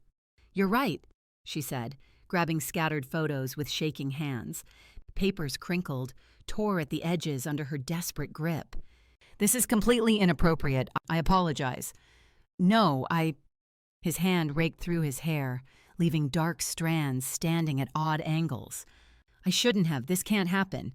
It won't happen, she said, but her wolf whined and clawed at her ribs, desperate and denied. We're both professionals. We can handle this." "Can we?" he asked, and the naked vulnerability in those two words nearly undid her completely. She forced herself to spread floral arrangements with mechanical precision, keeping her eyes on the pictures, not on the way his hands moved, not on the tension radiating from his shoulders. "We have to. Laura deserves better." "Laura deserves everything," he said, but the words fell flat, hollow as an empty promise. They worked through vendor selections in painful silence, punctuated only by the whisper of paper and the scratch of pen on contracts. When he handed her a pen, she grabbed it by the wrong end, avoiding his fingers like they carried electric current. When she leaned over to show him something, she held her breath, creating distance with rigid shoulders that ached from the effort. By the time they reached music selections, her nerves were wire-thin and singing with tension. "Laura mentioned a string quartet for the ceremony," she said, sliding a playlist across the table with trembling fingers. "Fine," he said without looking up from his phone. "Jazz band for the reception," she continued, her voice strained. "Whatever she wants," he replied mechanically. "Xander." Frustration leaked through despite her best efforts, making his name sound sharp on her tongue. "You're getting married. You're allowed to have preferences." "My preferences don't matter," he said, still staring at his phone screen. "Stop saying that," she snapped. "It's true," he replied with infuriating calm. "It's not true, and it's not fair to Laura to—" "Don't." His eyes flashed up from his phone, wolf bright and dangerous, making her breath catch. "Don't lecture me about what's fair to Laura. You don't know the situation." "Then explain it," she challenged, her own wolf rising to meet his aggression. "I don't owe you an explanation," he said coldly. "You owe your future wife honesty," she shot back. "I'm giving Laura exactly what she signed up for," he said, his voice dropping to something deadly quiet. "A marriage of convenience?" The words tasted bitter on her tongue. "A strategic alliance that benefits both families," he confirmed, and something died in her chest. Ice formed in her stomach, spreading outward until her fingers felt numb. "And love? What about it?" he asked with casual indifference that cut deeper than anger. "Doesn't it matter? Doesn't she deserve to be loved?" Her voice cracked slightly on the last word. "She deserves protection, security. That's what I can give her," he said, his knuckles white where they gripped his phone. "That's not enough," she whispered. "It has to be enough." Steel in his voice now, but underneath, desperation, raw and bleeding. "Protection is all I can offer." "Why?" The question exploded out of her, all her careful composure shattering. "Why is duty all you can offer? What happened to you?" His mask cracked for just a moment. Pain flashed across his features, real devastating pain that made her wolf howl, before the walls slammed back down with almost audible force. "This conversation is over," he said, standing abruptly. The chair rolled backward and hit the wall with a soft thud. "We still need to discuss the—" "I said it's over," he repeated, his voice carrying the kind of alpha command that made lesser wolves submit. She stared at him, watching the stranger reassert himself, erasing the man who'd almost kissed her moments ago as if he'd never existed. "Fine," she said, shoving materials into her bag with more force than necessary, papers crumpling under her hands. "I'll email the rest." "Good," he said curtly. She stood too fast, the chair tipping backward before righting itself with a sharp crack. "Ms. Rivers," he called when her hand touched the doorknob. She turned, and his face could have been carved from granite for all the emotion it showed. "This stays between us," he said, his voice flat and final. "What almost happened? It can't happen again." "I know," she said, the words scraping her throat raw. "Do you?" The doubt in his voice stung worse than the formality. "I'm not going to sabotage your wedding if that's what you're worried about," she said, lifting her chin. "I'm a professional." "Good," he said finally, dismissal clear in his tone. Cleo fled. Her hands didn't start shaking until she reached the Honda, parked in the shade of an ancient oak tree. The steering wheel felt solid under her palms, real, something to grip while her world tilted off its axis. Well, Ziggy said, emerging from the bag with his fur slightly disheveled, that was a masterclass in sexual tension and spectacularly poor decision-making. I'm considering writing a case study. How to create maximum romantic chaos in under 30 minutes. A guinea pig's perspective. That was a disaster, she said, her voice hollow. The pheromones were so thick I nearly passed out, Ziggy continued, smoothing his whiskers with obvious concern. And I don't even have a fully developed olfactory system. I was getting secondhand arousal, which is both disturbing and somewhat flattering to my sensory abilities. Nothing happened, she said firmly, but her lips still tingled with the memory of almost kisses. Something almost happened, Ziggy corrected with the air of a professor making an important distinction. That's infinitely worse. It's like psychological edging, but with more potential for property damage and emotional devastation. Nothing is going to happen, she said, pulling out her phone with shaking fingers and scrolling to Devon's number. I'm calling Devon. Right now? Ziggy's voice pitched higher with alarm. While you're still vibrating like a tuning fork struck by the hammer of inappropriate attraction. Right now, she confirmed, her thumb hovering over the call button. But then she sat there, not calling, not driving, just breathing and thinking and trying to sort through the chaos in her chest. She couldn't use Devon. Whatever had happened or hadn't happened between her and Xander shouldn't affect her decision to reconnect with Devon. If she called him now, it would be a knee-jerk reaction to the almost kiss incident, and that was unfair to everyone involved. She might not be able to reciprocate Devon's feelings, but the least she could do was not use his emotions to solve her own problems. I'll go home and work on the wedding plans, she said, speaking to Ziggy, but more to herself. Not calling Devon, Ziggy observed with obvious approval. Excellent decision. Also mature, which is frankly shocking given the adolescent hormone display I just witnessed. She was about to pull out of the driveway when she realized she'd forgotten her notebook in the conference room. The leather-bound planner contained all her detailed notes and sketches, irreplaceable for a perfectionist like her. Cursing under her breath, she returned to the estate. The conference room was empty when she slipped back inside. Xander had left, taking his scent and his impossible presence with him. Relief mixed with something else. Disappointment, maybe, or loss. Her notebook lay open on the table where she'd left it, pages ruffled by the air conditioning. She could see indentations on the top page where something had been written on the sheet above with considerable pressure. Years of paranoia from her old pack life made her reach for a pencil from her bag, shading lightly across the impressions. Text appeared in ghostly gray relief. Her blood turned to ice water, freezing in her veins. She knew this formula. Her aunt had drilled it into her head when she was 12. A survival antidote passed down through bloodlines, meant to counteract a specific type of supernatural poison. But this was only half the formula, the front half. The back half could be anything: antidote or poison, salvation or death. The paper trembled in her hands as the implications crashed over her like a tsunami. Her feet carried her to the parking garage in a daze, mind racing through possibilities, none of them good. What's wrong? Ziggy poked his nose out of the bag, whiskers twitching with anxiety.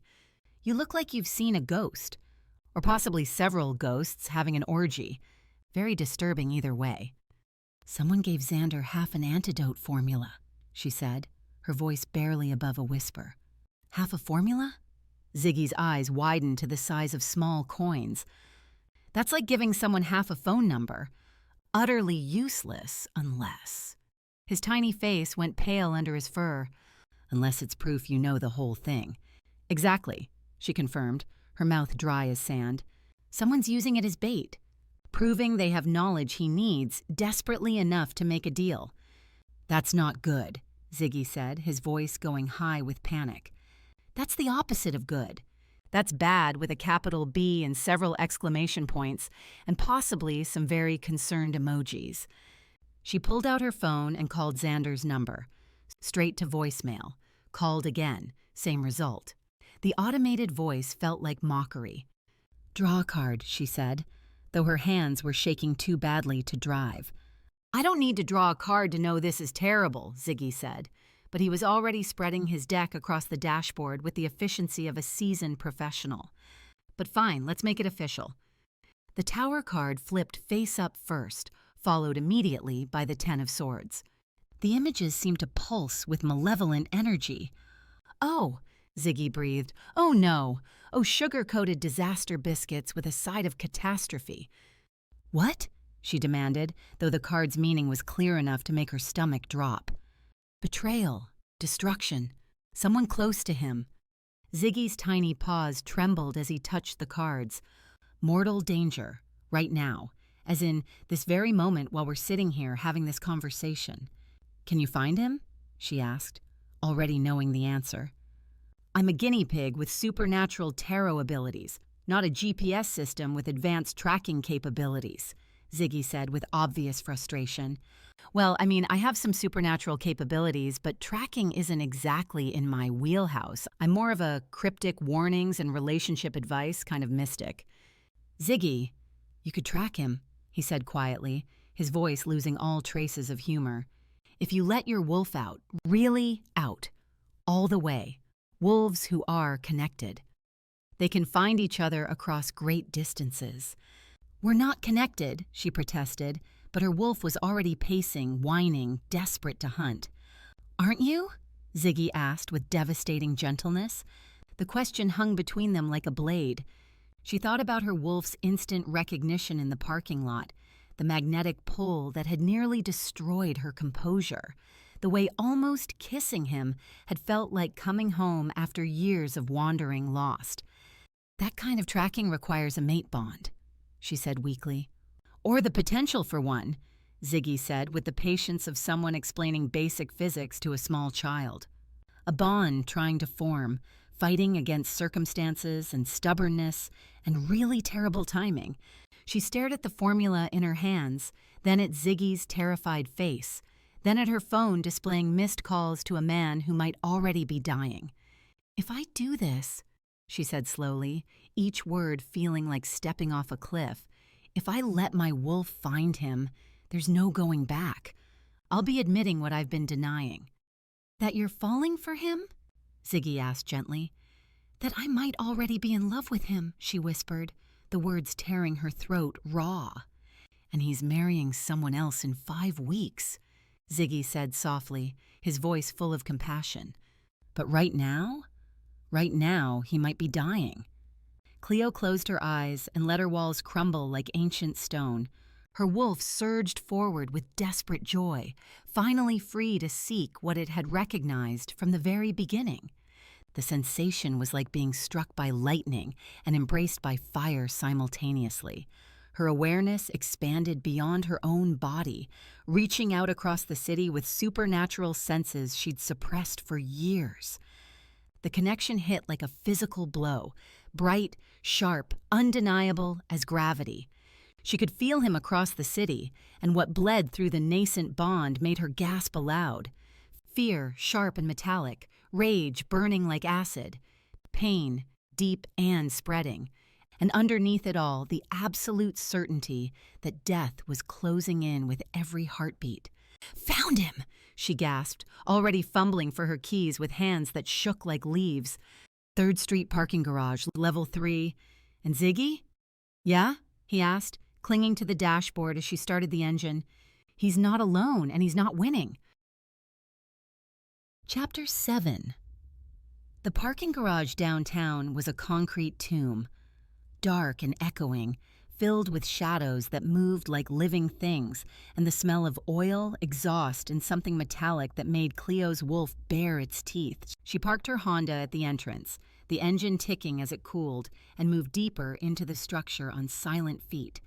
The mate bond pulled her forward like a compass needle finding true north, each step bringing waves of Xander's pain and fury that made her chest ache. Stay in the car, she whispered to Ziggy, but the tote bag was already empty. Her psychic guinea pig had apparently decided discretion was the better part of valor.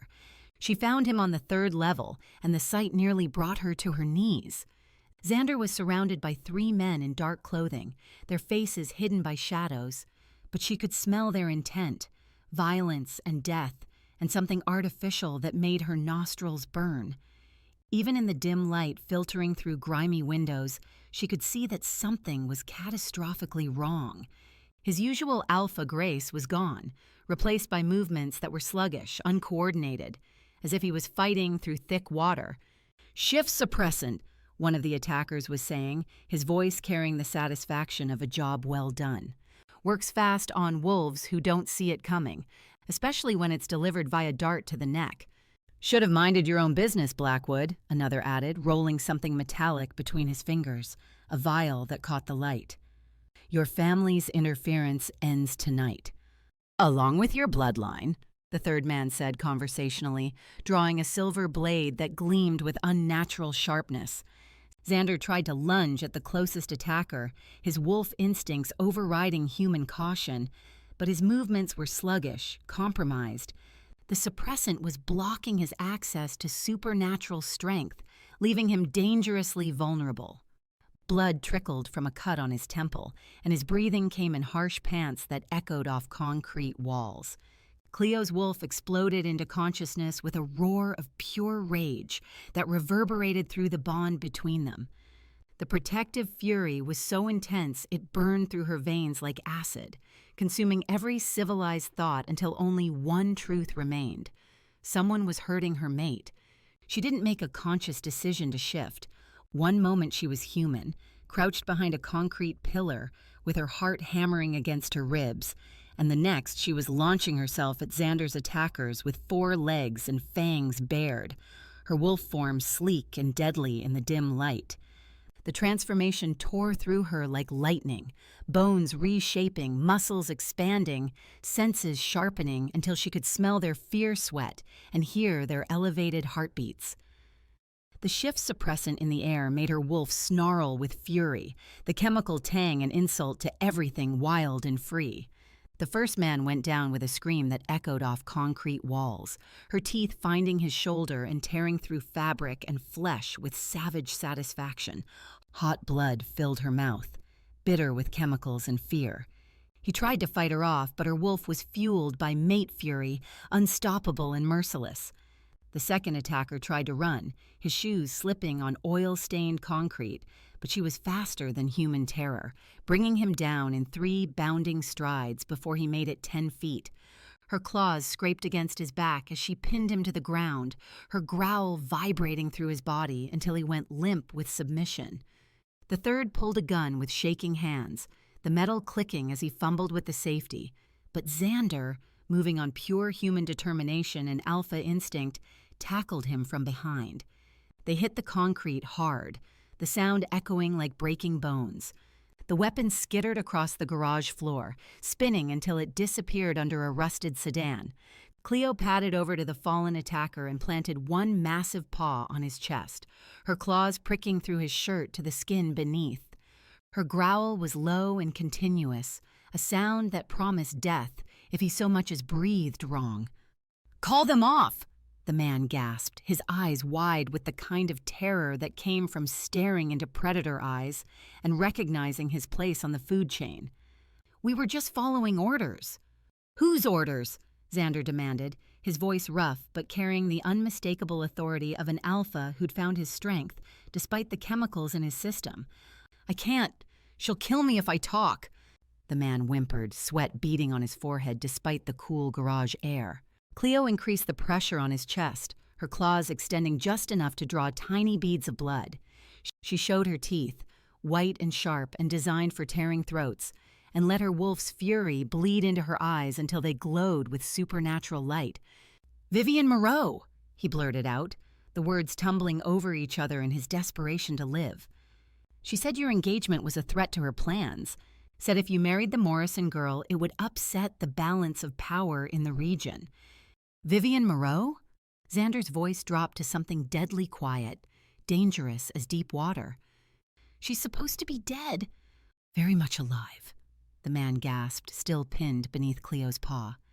"And very unhappy with your family's alliance.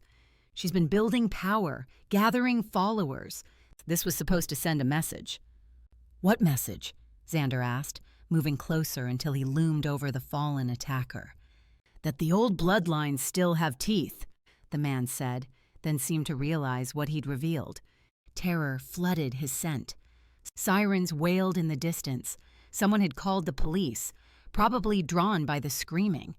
Cleo stepped back from the attacker and padded behind a concrete pillar, her paws silent on the cold floor.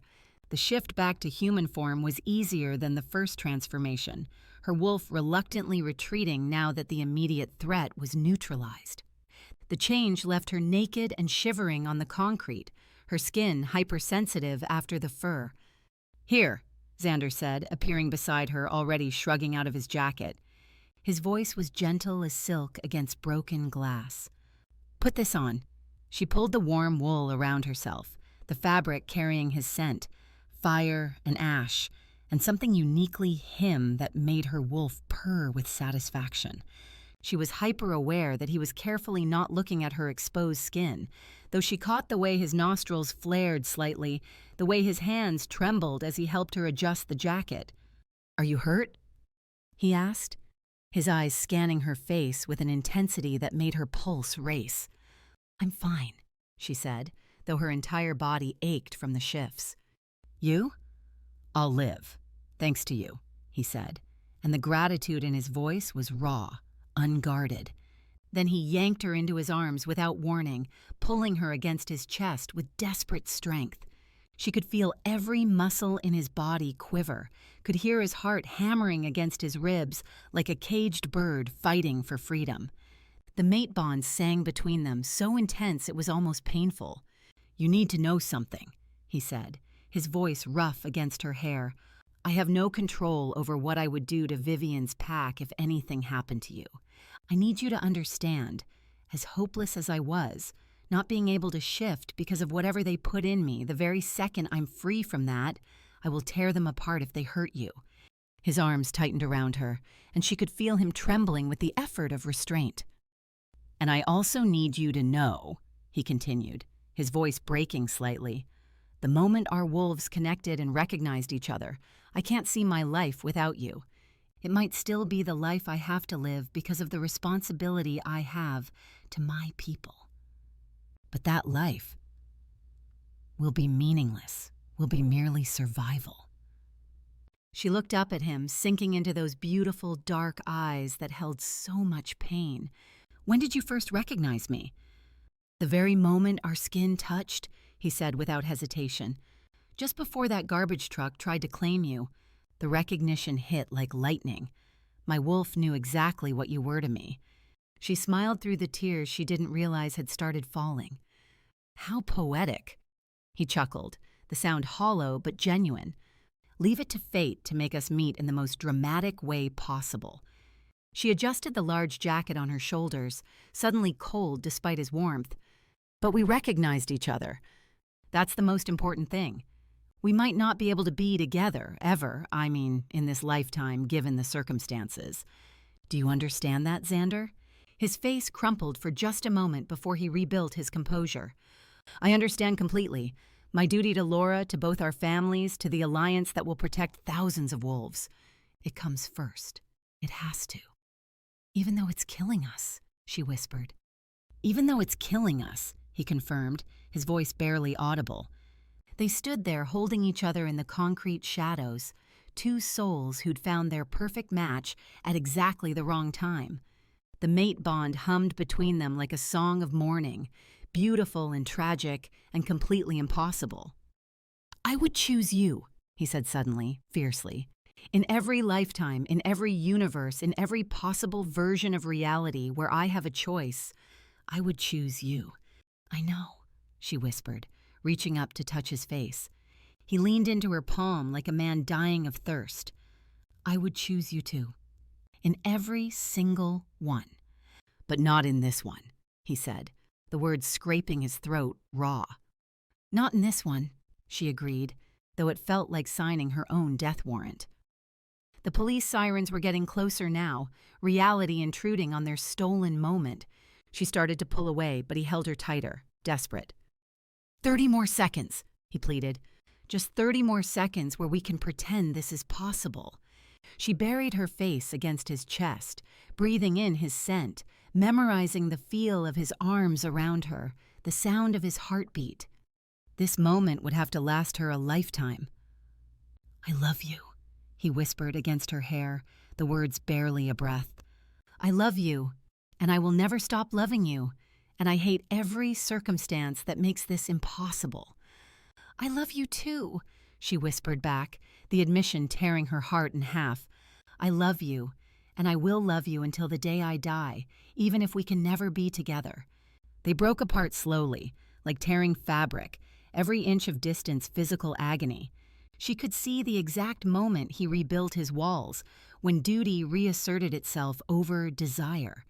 His face became the mask she recognized from their professional meetings, polite, distant, untouchable. But his eyes were dying. The police sirens were almost on top of them now. She started backing toward her car, every step feeling like walking through glass. She made it to her car before the sobs started. Through the rearview mirror, she watched him walk away, shoulders straight despite carrying the weight of the world. Cleo drove away. She wasn't sure she could watch him hold another woman at their wedding and pretend his happiness was enough. She could still feel him through the mate bond, could sense his pain as sharp as her own, could feel the exact moment he buried his love for her so deep it might never see light again. They were mates, perfectly matched, absolutely meant to be, and they would spend the rest of their lives apart, protecting others from the chaos their love would bring. Chapter 8. Xander stepped through the front door of the Blackwood estate, his legs moving without conscious thought. The marble foyer stretched before him like a mausoleum, crystal chandeliers casting fractured light across walls that had witnessed generations of duty over desire. His shirt still carried traces of Cleo's scent, wildflowers and something indefinably her, and every breath felt like swallowing broken glass. The mate bond ached in his chest like a physical wound, torn open and bleeding.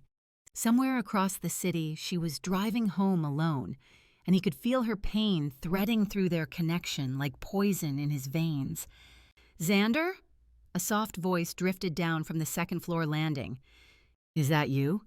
"Yeah, Ava," he called back, his voice scraping his throat raw. "I'm home." He climbed the curved staircase with leaden feet, each step echoing in the cavernous space. Ava's bedroom door stood ajar, warm light spilling into the hallway like honey. She was propped against silk pillows, her face pale as porcelain, dark circles under eyes that had once sparkled with mischief. The medical equipment beside her bed hummed softly, a constant reminder of how little time they had left. "You look terrible," she said without preamble, studying his face with the intensity of someone who'd learned to read people's souls. "Worse than me, and I'm the one dying." "Don't say that," he said automatically, settling into the chair beside her bed. The leather creaked under his weight, the sound unnaturally loud in the quiet room. "It's true, though," she said with the matter-of-fact acceptance that had carried her through 2 years of failed treatments. "But you look like someone carved out your heart with a rusty spoon and forgot to give you painkillers. What happened?" He stared at his hands, noting absently how they still trembled slightly from the mate bond's intensity. "I almost got the antidote today." "Almost?" Her voice sharpened with interest, cutting through the medical equipment's steady beeping. "What do you mean, almost?" "I got half the formula," he said, pulling the crumpled paper from his pocket. The indentation still showed faintly on the surface, like ghostly writing. Someone's using it as bait, proving they know the complete sequence. Ava reached for the paper with fingers that shook from weakness rather than emotion. Her skin felt tissue-thin under his as he helped guide the paper to her hands. "This is definitely part of grandmother's recipe," she confirmed, tracing the chemical notations with one fingertip. "But at what price, Xander?" "Price?" He tried for confusion, but her knowing look stopped him cold. "Not financially," she said, setting the paper aside with deliberate care. "Our family has enough money to buy small countries and still have change for a few islands. I'm talking about emotional cost. You look like you're already half dead, and it's not from worry about me.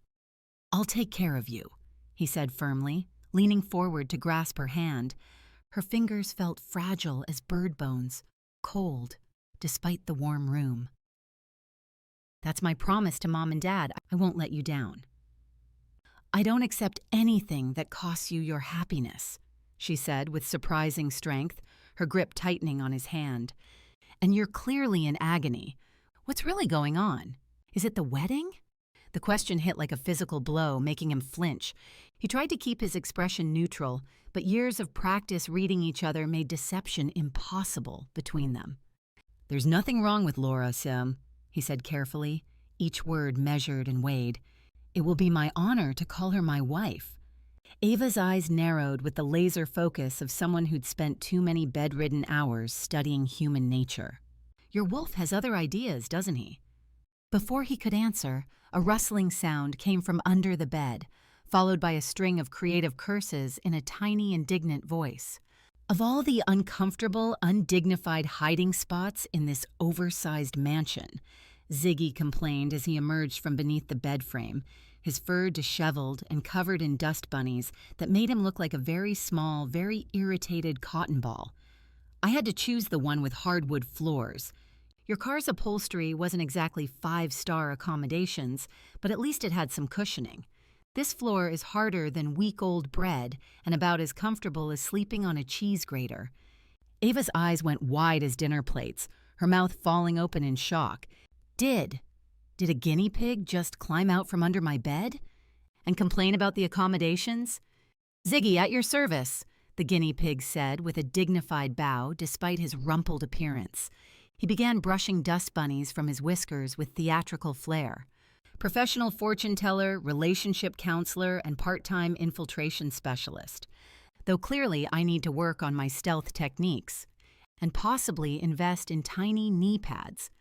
This is impossible, Ava breathed, but her face had lit up with the first genuine delight Xander had seen in months. Many things are impossible until they happen, Ziggy said sagely, beginning to groom his whiskers with obvious pride. I'm here on a mission of critical importance, ensuring Cleo's happiness. And at the moment, such happiness relies entirely on your mudman brother here. Mudman? Ava looked between them with growing fascination, color returning to her pale cheeks. Long story involving meteorology, poor timing, and a garbage truck with commitment issues. Ziggy waved a tiny paw dismissively. The important thing is that Cleo and Xander's wolves have claimed each other. Full mate bond, cosmic level connection, the whole romantic catastrophe with extra drama and tragic timing. Ava's face crumpled, tears spilling down her cheeks like broken pearls. Oh, Xander, you can't marry Laura, not when you found your mate. I have to marry Laura, he said, the words feeling like swallowing stones. For the antidote. For you. What? Ava's voice pitched higher with shock, making the heart monitor beside her bed beep faster. The antidote is connected to the marriage? I thought this was just a business alliance between the families. The Morrison pack has the complete formula, Xander explained, hating every word as it left his mouth. Laura's grandmother was the one who originally developed it with ours. Marrying Laura is the only way to gain access to what we need to save you. Ava stared at him as if he'd grown a second head and possibly a third arm. You mean Laura's family is using my life as leverage for a marriage contract? It's not like that, Xander protested, but the words rang hollow even to his own ears. The intercom crackled to life, making them all jump like startled cats. Mr. Blackwood, their butler's cultured voice announced through the speaker, Miss Morrison is here to see you. Send her up, Xander replied automatically, though his stomach clenched with dread. Footsteps echoed in the hallway, Laura's distinctive click of designer heels against marble. She appeared in the doorway moments later, beautiful and perfectly composed in an elegant silk dress that whispered against her legs as she moved. How did the meeting with the wedding planner go? She asked, settling gracefully into the chair across from Ava's bed. I'm so sorry I had to miss it, but the board meeting ran longer than expected. It was fine, Xander said, the lie tasting bitter as medicine on his tongue. Everything's on schedule. Ava's eyes flashed with sudden fury, bright as lightning in a storm. The monitors beside her bed began beeping faster as her heart rate spiked with emotion. "Laura," she said, her voice carrying surprising steel despite her physical weakness, "I want to know exactly how your family is blackmailing my brother using my illness as leverage." Laura went very still, her perfect composure cracking like ice under pressure. "I don't know what you're talking about." "The antidote," Ava pressed, struggling to sit up straighter despite the tubes and wires connecting her to various machines. "The one my brother needs to save my life. The one that your family just happens to possess and will only share in exchange for a marriage contract." "Ava," Xander warned, but his sister ignored him completely. "How long have you known?" Ava demanded, her eyes boring into Laura's increasingly pale face. "How long have you known that this engagement isn't about love or even business alliance, but about using my terminal illness to force my brother into a marriage he doesn't want?" Laura stood abruptly, her chair scraping against the floor with a harsh screech. "I don't have to listen to these accusations." "You don't have to listen," Ava agreed, her voice growing stronger with righteous anger. "But you do have to live with yourself. How does it feel, knowing you're marrying a man whose heart belongs to someone else? A man who's only saying yes to save his dying sister?" "Stop," Laura said, her voice barely above a whisper. "Laura," Xander began, rising from his chair. "No," she said sharply, backing toward the door. "I won't stay here and be attacked like this. Not when I've done nothing wrong. I understand our marriage is an arrangement, Xander. I understand love is a luxury neither of us can afford, but I didn't commit to any scam." Her voice broke on the last word. She fled from the room, her heels clicking rapidly down the hall like machine gun fire. A door slammed somewhere in the distance, the sound echoing through the mansion. "Well," Ziggy observed from where he'd been watching the drama unfold, "that was more explosive than a fireworks factory having a bad day." Moments later, Xander's cell phone buzzed with Laura's caller ID flashing across the screen. He gestured for Ava to stay quiet, holding a finger to his lips. "We'll talk later, Ava," he said quietly. "I believe Laura is innocent. It doesn't matter if I or my wolf love her. I trust her character." "Xander," Ava began. He picked up the video call, expecting Laura's face. Instead, Ziggy's whiskered nose filled the entire screen, his dark eyes enormous in the phone's camera. "Long story short, I'm calling from Laura's coat pocket," Ziggy announced without preamble. "And before you ask how I got here, let's just say I have years of experience getting in and out of confined spaces. It's a specialized skill set."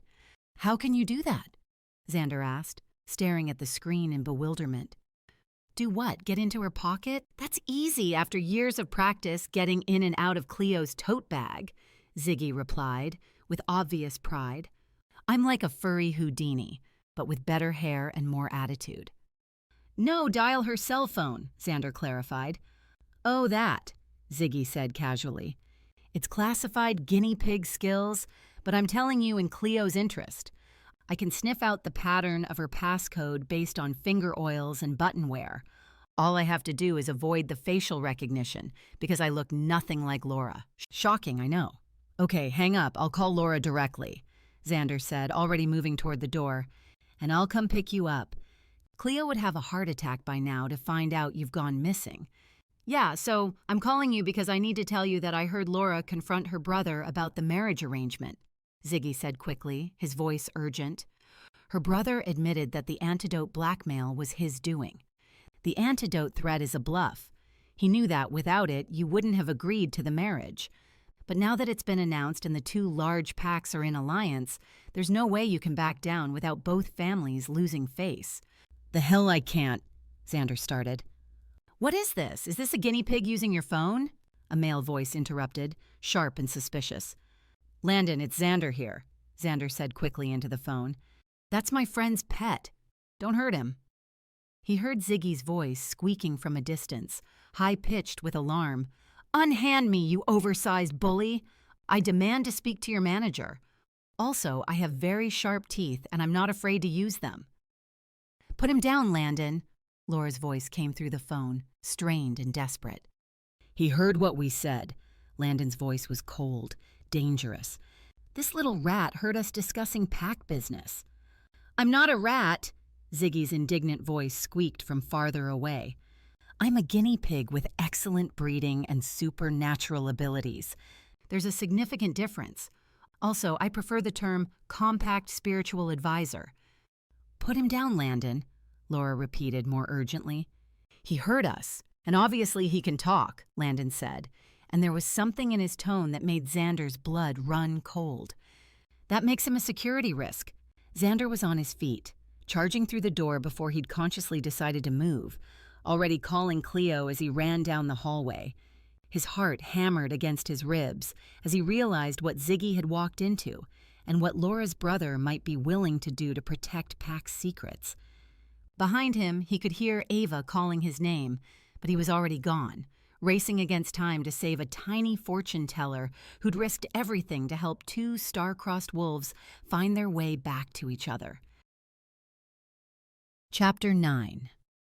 Cleo's knees hit the hardwood floor for the 30th time, her hands sweeping frantically under the bed where dust bunnies mocked her desperation. The space felt empty, hollow, wrong without Ziggy's familiar presence.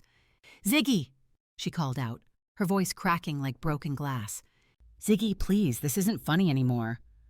Silence answered her, thick and suffocating. She scrambled to her feet, checking the kitchen cabinets again, the bathroom medicine cabinet, even the refrigerator crisper drawer where he'd once hidden after stealing lettuce. Honey, you need to stop, Elena said gently, appearing beside her with a steaming mug. The scent of chamomile tea did nothing to calm Cleo's racing heart. You've searched everywhere twice. 3 times. He wouldn't just leave, Cleo said, her throat raw from calling his name. He doesn't go anywhere without telling me. He complains about everything. The weather, the car temperature, the quality of available snacks. He wouldn't just disappear. Maybe he went exploring, Marcus suggested from the couch, bouncing Amy on his knee. Guinea pigs are curious creatures. Ziggy's not a normal guinea pig, Cleo said, checking behind the washing machine again. He reads tarot cards and gives relationship advice and has opinions about cheese varieties. He doesn't explore. He demands room service. Sarah approached with careful steps, her eyes soft with concern. Cleo, when did you last see him? This afternoon, before I left for the Morrison estate. The words caught in her throat like fishhooks. He was complaining about the car upholstery and demanding premium snacks for his prophetic services. And he wasn't in your bag when you got home? Elena asked. No, Cleo stopped, realization hitting like ice water. I left him in the car.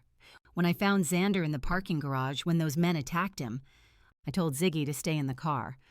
So he's probably still there, Marcus said reasonably. Guinea pigs can't exactly walk home. No, you don't understand, Cleo said, panic rising in her chest like floodwater. Ziggy doesn't follow orders, ever. If he stayed behind, it was because he had a plan. She didn't realize tears were streaming down her face until Sarah handed her a tissue. The paper felt rough against her skin, scratchy with reality. We'll find him, Sarah said firmly. Whatever scheme he's cooking up, we'll figure it out. You don't understand, Cleo repeated, sinking onto the couch. The cushions felt too soft, like they might swallow her whole. Ziggy isn't just my pet. He's my family. He's been with me through everything. When I left my pack, when I started over with nothing, he was the only constant, the only one who never judged me or wanted me to be something I wasn't. Amy climbed off Marcus's lap and patted Cleo's knee with small, sticky fingers. Don't cry, Miss Cleo. We'll find your guinea pig. Promise? Cleo asked, her voice small. Promise, Amy said solemnly. Cross my heart and hope to fly. A loud knock thundered against the front door, sharp and urgent. Too heavy to be Ziggy, but Cleo bolted toward it anyway, hope flaring in her chest. Ziggy? She called, yanking the door open. Devon stood on her threshold, looking exactly as she remembered. Kind eyes, warm smile, the same gentle presence that had helped her put her shattered life back together years ago. He wore a charcoal suit that emphasized his broad shoulders, and his wolf scent carried familiar notes of cedar and rain. "Cleo," he said, concern creasing his forehead, "I wanted to surprise you. Hopefully a nice surprise, but it seems you're preoccupied." His eyes took in her tear-stained face, her rumpled clothes, the way her hands shook. "What's wrong? What happened?" "My guinea pig is missing," she said, and fresh tears spilled over. The words sounded ridiculous, inadequate to describe the gaping hole in her chest. "Your guinea pig," Devon repeated, but there was no mockery in his voice, only gentle understanding. "Ziggy?" she said, wiping her nose with the back of her hand. "He's not just a pet. He's special, and I think he's in trouble." "Then we'll find him," Devon said without hesitation. "Tell me what happened." She led him inside, introduced him to her rising sun family, explained about Ziggy's supernatural abilities and his tendency toward dramatic schemes. Devon listened without judgment, asked practical questions, helped her search places she'd already checked twice. Suddenly, her emotional alarms began screaming. Through the living room window, she could see a familiar silhouette approaching the front door, moving with the purposeful stride she'd come to recognize. Xander. Her mate bond sang with his proximity, relief and panic warring in her chest. His scent reached her through the glass, stress and determination, and something sharp with fear. "Is this your mud man?" Marcus asked, peering out the window with obvious curiosity. Before Cleo could answer, Xander's knock echoed through the apartment, 3 sharp raps that made her pulse jump. "I called you," he said the moment she opened the door, his dark eyes searching her face with desperate intensity. "I know where Ziggy is." Cleo glanced at the coffee table where her phone lay dead, the battery drained from frantically calling everyone she could think of. "My phone died. Where is he?" "Laura's house," Xander said, and something in his voice made her stomach drop. "He got trapped there during a family argument. Her brother has him cornered." "Cornered?" Devon stepped up beside Cleo, his presence solid and protective. "What do you mean, cornered?" Xander's eyes flicked to Devon, taking in the expensive suit, the way he positioned himself slightly in front of Cleo. His nostrils flared slightly as he scented the air. "Devon McKenna, you're not from any local pack territory." Devon's own wolf rose to meet the challenge, his scent sharpening. "Xander Blackwood, 1,000-strong pack, 5 different territories under dispute. Still fighting for the eastern borders, I hear." "Hey!" Cleo shouted, stepping between them as testosterone began filling the air like competing cologne. "This is not the time to measure your respective alpha credentials. My guinea pig is in trouble." Both men stepped back, properly chastened. "Come with me," Xander said, wrapping his arm around Cleo's shoulders with possessive gentleness. "We need to move fast." Cleo followed him toward his car without question, the mate bond pulling her forward despite the chaos in her mind. "We're coming with you," Marcus said firmly, already reaching for Sarah's coat. "This could be dangerous," Xander warned, opening the passenger door for Cleo. "So is leaving family behind," Sarah replied, buckling Amy into her jacket. "Ziggy's our family too." Devon was already moving toward his rental car. "I'll drive the others," he called. "Lead the way, Blackwood." They caravanned to the Morrison estate, Cleo riding with Xander in his Mercedes while the Rising Sun residents piled into Devon's rental car. The leather seat smelled like expensive cologne and the lingering traces of Laura's perfume, making Cleo's wolf restless with competing scents. "How bad is it?" she asked as they pulled through the estate gates, the wrought iron closing behind them with finality. "Bad enough," Xander said, his knuckles white on the steering wheel. "Landon's not stable. The power plays, the manipulation, it's been building for months. He sees Ziggy as a threat to everything he's worked for." "Ziggy's a guinea pig," Cleo said, though her voice lacked conviction. "Ziggy's a witness to blackmail and pack manipulation," Xander corrected grimly. "To someone like Landon, that makes him dangerous."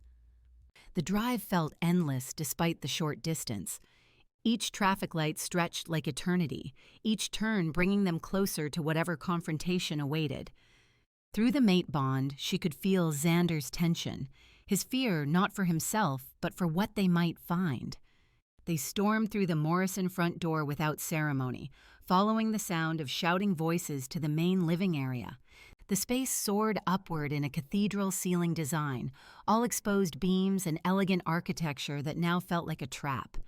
Landon stood in the center of the room, Laura's phone clutched in one bleeding hand while his other hand dripped red onto the Persian carpet. Bite marks decorated his fingers, small, precise, and unmistakably guinea pig-shaped. "Get down here, you overgrown hamster!" Landon shouted upward, his face red with rage and embarrassment. "You can't stay up there forever. First of all, I'm not a hamster, you fashion-challenged buffoon." Ziggy's voice echoed from somewhere high above, carrying the kind of righteous indignation only he could muster. "I'm a guinea pig with excellent breeding and supernatural abilities. Second, I have an excellent view from up here, and your bald spot is even more tragic than I imagined. Have you considered a toupee? Or perhaps a hat? Really, any form of cranial coverage would be an improvement."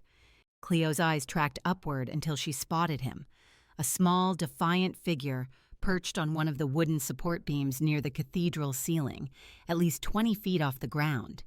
As she watched, he lobbed what appeared to be a decorative pine cone at Landon's head with remarkable accuracy. "Direct hit," Ziggy announced cheerfully. "Score 1 for the compact spiritual advisor. Also, your interior decorator should be fired. This color scheme is an assault on good taste. Did you actually pay money for those curtains? Because I know several blind artists who could have done better." "Laura, get the ladder," Landon demanded, dodging another pine cone. "I'm not going to be held hostage by a rodent." "I'm not getting the ladder," Laura said firmly from where she stood near the fireplace, her arms crossed. "And I'm not letting you hurt an innocent animal because you're embarrassed about your own schemes being exposed." "Ziggy!" Cleo burst out, relief flooding through her so intensely she almost collapsed. "Oh, thank God, you're safe." "Cleo!" Ziggy's voice brightened with pure joy. "You found me. I was beginning to think I'd have to establish a permanent residence up here. The acoustics are excellent for tarot readings, but the room service leaves much to be desired. Also, the Wi-Fi reception is terrible at this altitude." Tears streamed down Cleo's face as she stared up at her impossible, ridiculous, beloved guinea pig. "Don't you ever scare me like that again." "I make no promises," Ziggy replied with wounded dignity. "Adventure calls to the brave of heart.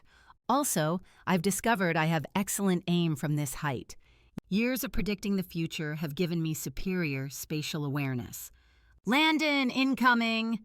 Another pine cone sailed through the air with precision that would make a professional pitcher jealous. Landon ducked, cursing creatively. "How did you get up there?" Devon called, studying the cathedral ceiling with obvious concern. "Remarkable climbing abilities combined with pure determination," Ziggy replied proudly. "Also, Landon's complete inability to catch small, agile creatures with superior intellect. It was like watching a rhinoceros try to catch a butterfly, but less graceful and more pathetic." "Ziggy," Cleo said, wiping her eyes, "how do we get you down?" "Well, the latter would be ideal," Ziggy said thoughtfully. "Though I'm enjoying the moral high ground, literally. The view really puts things in perspective." "I'll get the ladder," Xander said, already heading toward the utility closet. "You will not," Landon snarled, moving to block him. "This is my house, and I say—" "Landon," Laura's voice cut through his bluster like a blade. "Stand down, now." "Laura, you don't understand," Landon said, his voice taking on a wheedling quality. "That creature heard our private conversation. He could ruin everything we've worked for." "Everything you've worked for," Laura corrected coldly. "I never agreed to blackmail anyone. I thought Xander was marrying me because he wanted to." "He was marrying you to save his sister," Landon said impatiently. "It's the same thing." "It's not the same thing at all," Laura said, her voice breaking slightly. "And I can't believe you used Ava's illness like that. How could you be so cruel?" Xander returned with a stepladder, Devin and Marcus flanking him. "Stand back, Landon," Xander said quietly. "We're getting Ziggy down, and then we're all going to have a conversation about ethics and family honor." "From up here, I can see all the family dishonor quite clearly," Ziggy announced helpfully. "It's very illuminating. Also, someone left the good silver out on the dining room table. You might want to put that away before burglars notice." Cleo positioned herself at the base of the ladder as Xander climbed up, her hands steady despite her racing heart. "Can you climb down to him?" she called. "I'm trying," Xander replied, reaching toward the beam where Ziggy perched. "Come on, Ziggy. Time to go home." "Are you sure?" Ziggy asked, edging closer along the beam. "Because I was just getting comfortable up here. The aerial view really puts human drama in perspective. Everything looks so small and petty from this height." "I'm sure," Xander said firmly, holding out his hands. "Cleo's been worried sick about you." "Well, in that case," Ziggy said, carefully making his way to where Xander could reach him. "But only because I care deeply about Cleo's emotional well-being, and because my tail is getting numb from sitting on this beam." Xander scooped up the guinea pig gently, cradling him against his chest as he climbed back down. The moment he reached the bottom, Cleo took Ziggy in her arms, holding him close while he purred with contentment. "Never again," she whispered against his fur. "Promise me, never again." "I promise to try to avoid future kidnapping scenarios," Ziggy said diplomatically. "Though I make no guarantees about avoiding drama entirely. It seems to follow me around like a lovesick puppy." Laura approached them slowly, her face pale with shame. "Cleo, I'm so sorry," she said quietly. "I had no idea what Landon was planning. If I'd known he was using Ava's illness to manipulate Xander into this engagement." "It's not your fault," Cleo said gently. "You were being manipulated too." "Still," Laura said, tears gathering in her eyes, "I should have questioned why someone like Xander would want to marry me. I should have known it was too good to be true." "Laura," Xander said softly, "you're a remarkable woman. In different circumstances, you would make someone very happy. Just not you," Laura said with sad understanding. "My heart belongs elsewhere," Xander admitted, his eyes finding Cleo's. "I'm sorry." Laura nodded, accepting the truth with more grace than Cleo would have managed in her position. "What about Ava? Now we don't have the antidote." "If that's the antidote formula which those goons gave you to lure you to the parking garage, Xander, I know the bottom half," Cleo said, surprising everyone. 21 different combinations of the bottom half. I can write them down and you can take your pick." "How do we know which combinations will cure Ava?" Xander asked, hope and desperation warring in his voice. Cleo smiled, the first genuine smile she'd managed all evening. "Because my grandmother was one of the greatest healers in the Western Territories. If her formula can't heal Ava, no one can." "You should have absolute faith in this," Ziggy said with theatrical authority. "I've witnessed Cleo's healing abilities firsthand on numerous occasions. There was the incident with Mrs. Henderson's cat, who was poisoned by her neighbor's antifreeze. One dose of Cleo's antidote and Mr. Whiskers went from death's door to demanding gourmet tuna within 6 hours. Then there was the case of the racing sun horses. 3 prize stallions struck down by a mysterious illness that had every veterinarian in the state baffled. Cleo took one look at the symptoms, mixed up a batch of her grandmother's remedy, and had them running the Kentucky Derby circuit within the month." "Ziggy," Cleo said, but she was smiling. "And let's not forget the great guinea pig plague of 2019, Ziggy continued, with obvious relish. "Half the pet stores in Seattle were affected by some sort of respiratory infection that was claiming guinea pigs left and right.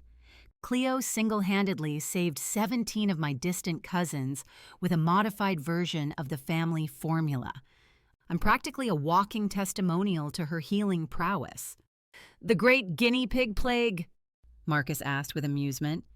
"It was very serious," Ziggy said with wounded dignity. "There were newspaper articles and everything. Well, one small article on page 17 of the local pet news, but still, documentation is documentation."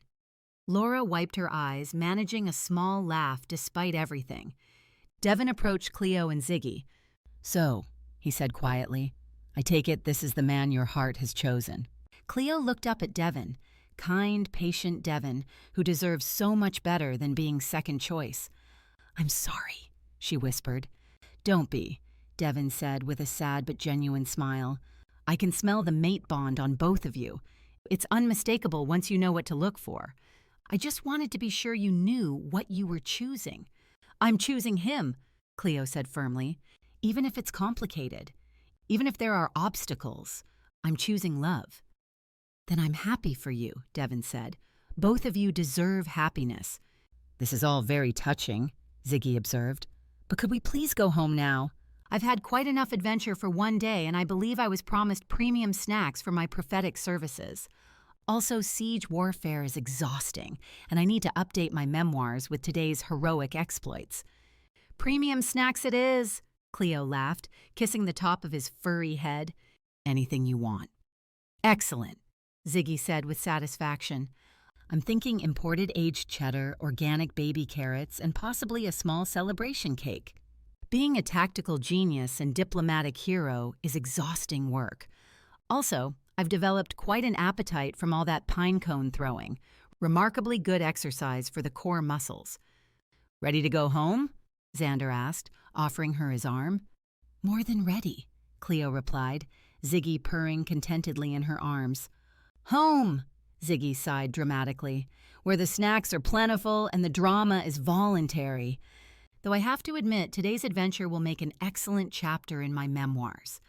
I'm thinking The Great Sealing Campaign, a masterclass in strategic warfare and interior design criticism." As they walked toward the cars, surrounded by friends who'd become family, Cleo couldn't help but smile. Sometimes the best happily ever afters were the ones that started with happily for now, with hope, with possibility, and with a psychic guinea pig who always knew exactly what to say to make everything better. The future stretched ahead of them, uncertain but bright with promise. And for the first time in years, Cleo was ready to embrace whatever came next. Epilogue. 6 months later. The morning sun streamed through the windows of Cleo's office, casting golden light across wedding plans that, for once, were her own. She spread fabric samples across her desk, silk the color of moonlight, lace delicate as spider webs, while Ziggy perched on a stack of catering menus, offering commentary with his usual dramatic flair. "I maintain that the cheese course needs significant expansion," he declared, tapping a tiny claw against the menu. "3 varieties is barely adequate for a wedding of this magnitude. We're talking about a celebration that will unite multiple packs, launch my new consulting business, and hopefully feature the finest imported aged cheddar money can buy." "It's supposed to be intimate," Cleo laughed, adjusting a floral arrangement of sunflowers and white roses. 50 people, not a political summit." 50 very important people," Ziggy corrected with wounded dignity, "including several alpha wolves who will judge our hospitality standards for generations to come.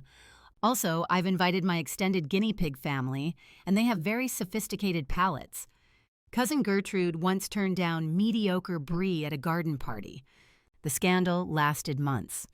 A knock at the door interrupted his culinary dissertation. "Come in," Cleo called. Ava Blackwood practically bounced through the doorway, her cheeks pink with health and her eyes bright with the kind of energy that had been missing for 2 long years. The third combination of healing formulas had worked like magic. Within weeks, she'd gone from bedridden to hiking trails with the enthusiasm of someone making up for lost time. "Please tell me you need help with something," Ava said, settling into the chair across from Cleo's desk. "I'm going stir-crazy at home. Xander's been hovering like I might collapse at any moment." "Still being overprotective?" Cleo asked, though her heart warmed at the evidence of his devotion to his sister. "He tried to carry my purse up a flight of stairs yesterday," Ava said with exasperated affection. "I had to remind him that surviving a terminal illness doesn't make me fragile. It makes me invincible." "She has a point," Ziggy observed, shuffling through his tarot deck with impressive dexterity. "The cards have been very clear about her resilience. Also about her future romantic prospects, but that's probably premature to discuss. Ziggy, Cleo warned.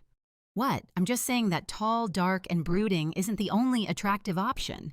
Sometimes charming, blonde, and recently divorced can be equally appealing, hypothetically speaking. Ava raised an eyebrow. Are you matchmaking, Ziggy? I prefer the term romantically facilitating, he replied with dignity. It's part of my expanded service offerings. Speaking of which, Cleo, I've received 3 new consultation requests this week. Apparently, word is spreading about my expertise in supernatural relationship counseling. It was true, Ziggy's business, Mystical Guidance for the Romantically Challenged, had taken off beyond anyone's expectations. He operated from the Rising Sun House, which had transformed from a refuge for the packless into a thriving community center. The financial independence from his consulting fees meant they could offer genuine sanctuary to wolves who needed time to heal and find their paths. How are Marcus and Elena settling in as house managers? Ava asked. Wonderfully, Cleo said, warmth flooding her voice. Marcus handles the practical arrangements. Elena manages the emotional support side. Sarah's started a garden therapy program, and even little Amy has appointed herself as the official welcome committee. And the new residents? 3 more packless wolves arrived this week, Cleo said. All of them passed Ziggy's interview process. My standards are very reasonable, Ziggy said defensively. I simply require that potential residents demonstrate appropriate appreciation for guinea pig intelligence and possess compatible energy frequencies. Also, they must not be allergic to superior wisdom delivered in compact packages.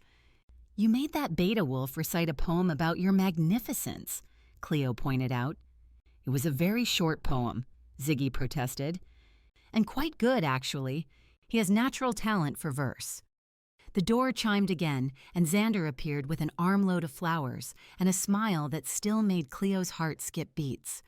The mate bond hummed with contentment between them, no longer fighting impossible circumstances, but celebrating chosen joy.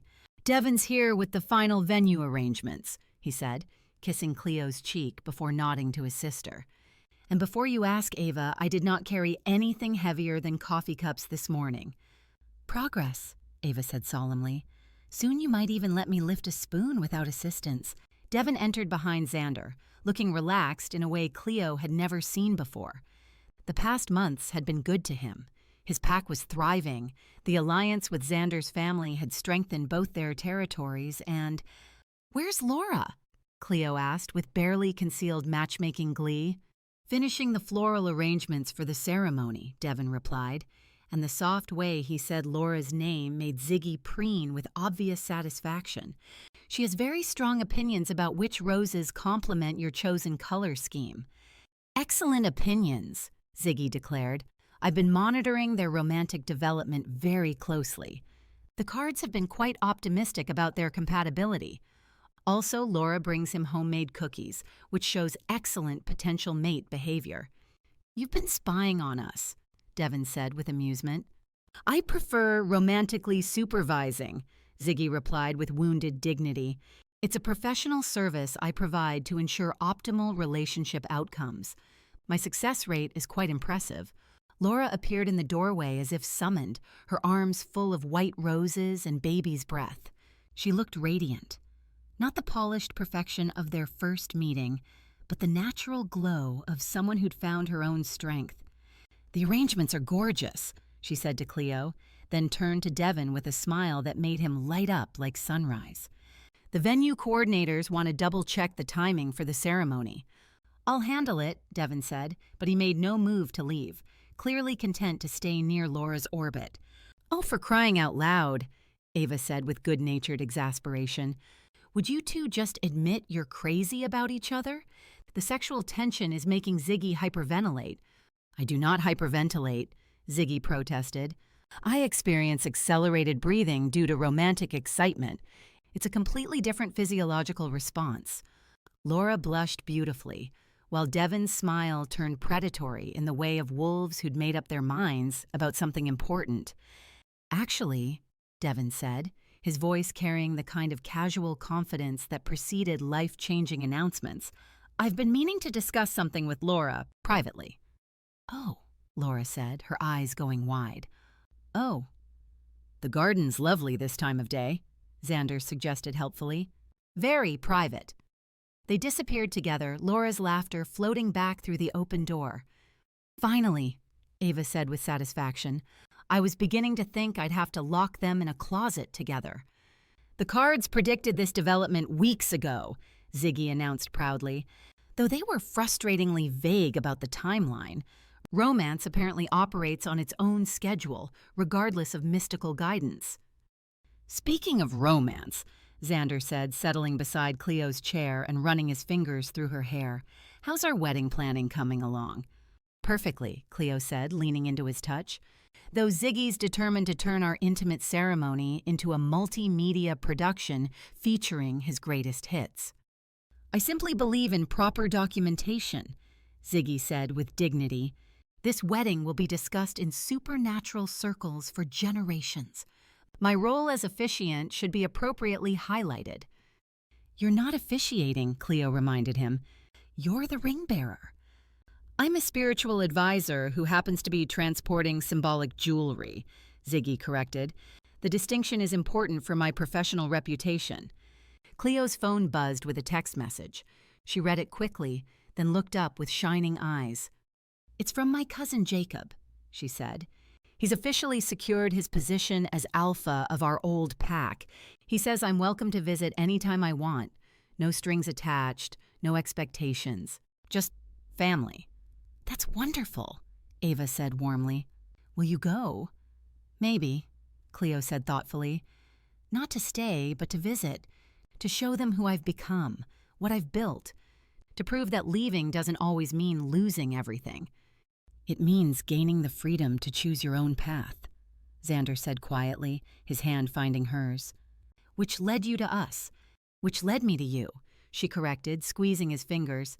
"And to me," Ziggy added importantly. "Don't forget that I was instrumental in this entire romantic development. My matchmaking services were crucial to achieving optimal outcomes." "We could never forget you," Cleo laughed. "You won't let us." "True," Ziggy agreed cheerfully. "Modesty is overrated when you possess my level of supernatural insight. Speaking of which, I've received some very interesting intelligence about a certain former threat to our happiness." "Vivian Moreau?" Xander asked, his posture shifting subtly into alert readiness. "Relocated to the Northern Territories with her remaining followers," Ziggy reported with obvious satisfaction. "Apparently, the news of your alliance with Devon's pack and Laura's family connections convinced her that discretion was the better part of valor. The cards suggest she's unlikely to bother anyone in our region again." "How do you know all this?" Ava asked with fascination. "I have my sources," Ziggy said mysteriously. "The guinea pig intelligence network is far more extensive than most people realize. We're small, but we're everywhere, and we have excellent hearing." The afternoon dissolved into wedding planning, laughter, and the kind of easy companionship Cleo had never imagined possible. As the sun began to set, painting the office in golden light, she looked around at the people who'd become her chosen family. Xander with his quiet strength and unwavering devotion, Ava with her fierce joy and recovered health, Ziggy with his ridiculous wisdom and endless commentary. Tomorrow, she'd marry the man fate had chosen for her, but whom she was choosing every day by conscious decision. They'd build a life together that honored both duty and desire, that protected the vulnerable while pursuing their own happiness. "The cards say this is just the beginning," Ziggy announced, as if reading her thoughts. "The beginning of adventures, challenges, and most importantly, premium snack opportunities." "What kind of adventures?" Cleo asked, though she wasn't sure she wanted to know. "The best kind," Ziggy said with the confidence of someone who'd seen the future and found it satisfactory. "The kind where love conquers all, good triumphs over evil, and guinea pigs receive appropriate recognition for their contributions to universal happiness." "And cheese?" Ava asked with a straight face. "Do the cards mention cheese?" "Always," Ziggy replied solemnly. The cards are very clear about the importance of quality dairy products in any successful future. As laughter filled the room again, Cleo felt the last of her old fears dissolve. She'd found her pack, not the one she'd been born into, but the one she'd chosen and built from love, loyalty, and the unshakable conviction that family was about choice, not blood. And if that family happened to include a psychic guinea pig with strong opinions about cheese and an unfortunate tendency toward dramatic rescue missions, well, that just made life more interesting. "Home," she whispered, looking around at the faces she loved most in the world. "Home," Xander agreed, kissing her temple. "Home," Ava echoed, grinning at them both. "Home, sweet, incredibly well-catered home," Ziggy declared with satisfaction. "Now about tomorrow's wedding menu. I really think we need to reconsider the cheese selection." And as the sun set over their perfectly imperfect, absolutely magical life, Cleo couldn't help but think that some fairy tales were worth the wait, especially the ones that came with psychic guinea pigs and happily ever afters that lasted forever.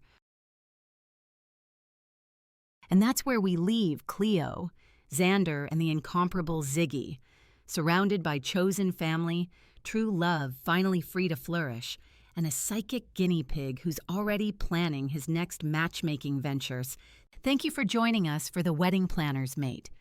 This story celebrates the truth that love isn't always convenient, but it's always worth fighting for. Sometimes the family we choose loves us better than the one we're born into, and sometimes the most profound wisdom comes in the smallest packages, especially when that package has whiskers and an opinion about cheese. Your support is everything to this channel. If this story touched your heart, if you believe others need to hear about Cleo's courage and Ziggy's wisdom, please hit that like button and share this story. Comments fuel creativity. Tell us which moment made you laugh, cry, or believe in love again. Every like, every share, every comment helps these stories find their way to listeners who need them most.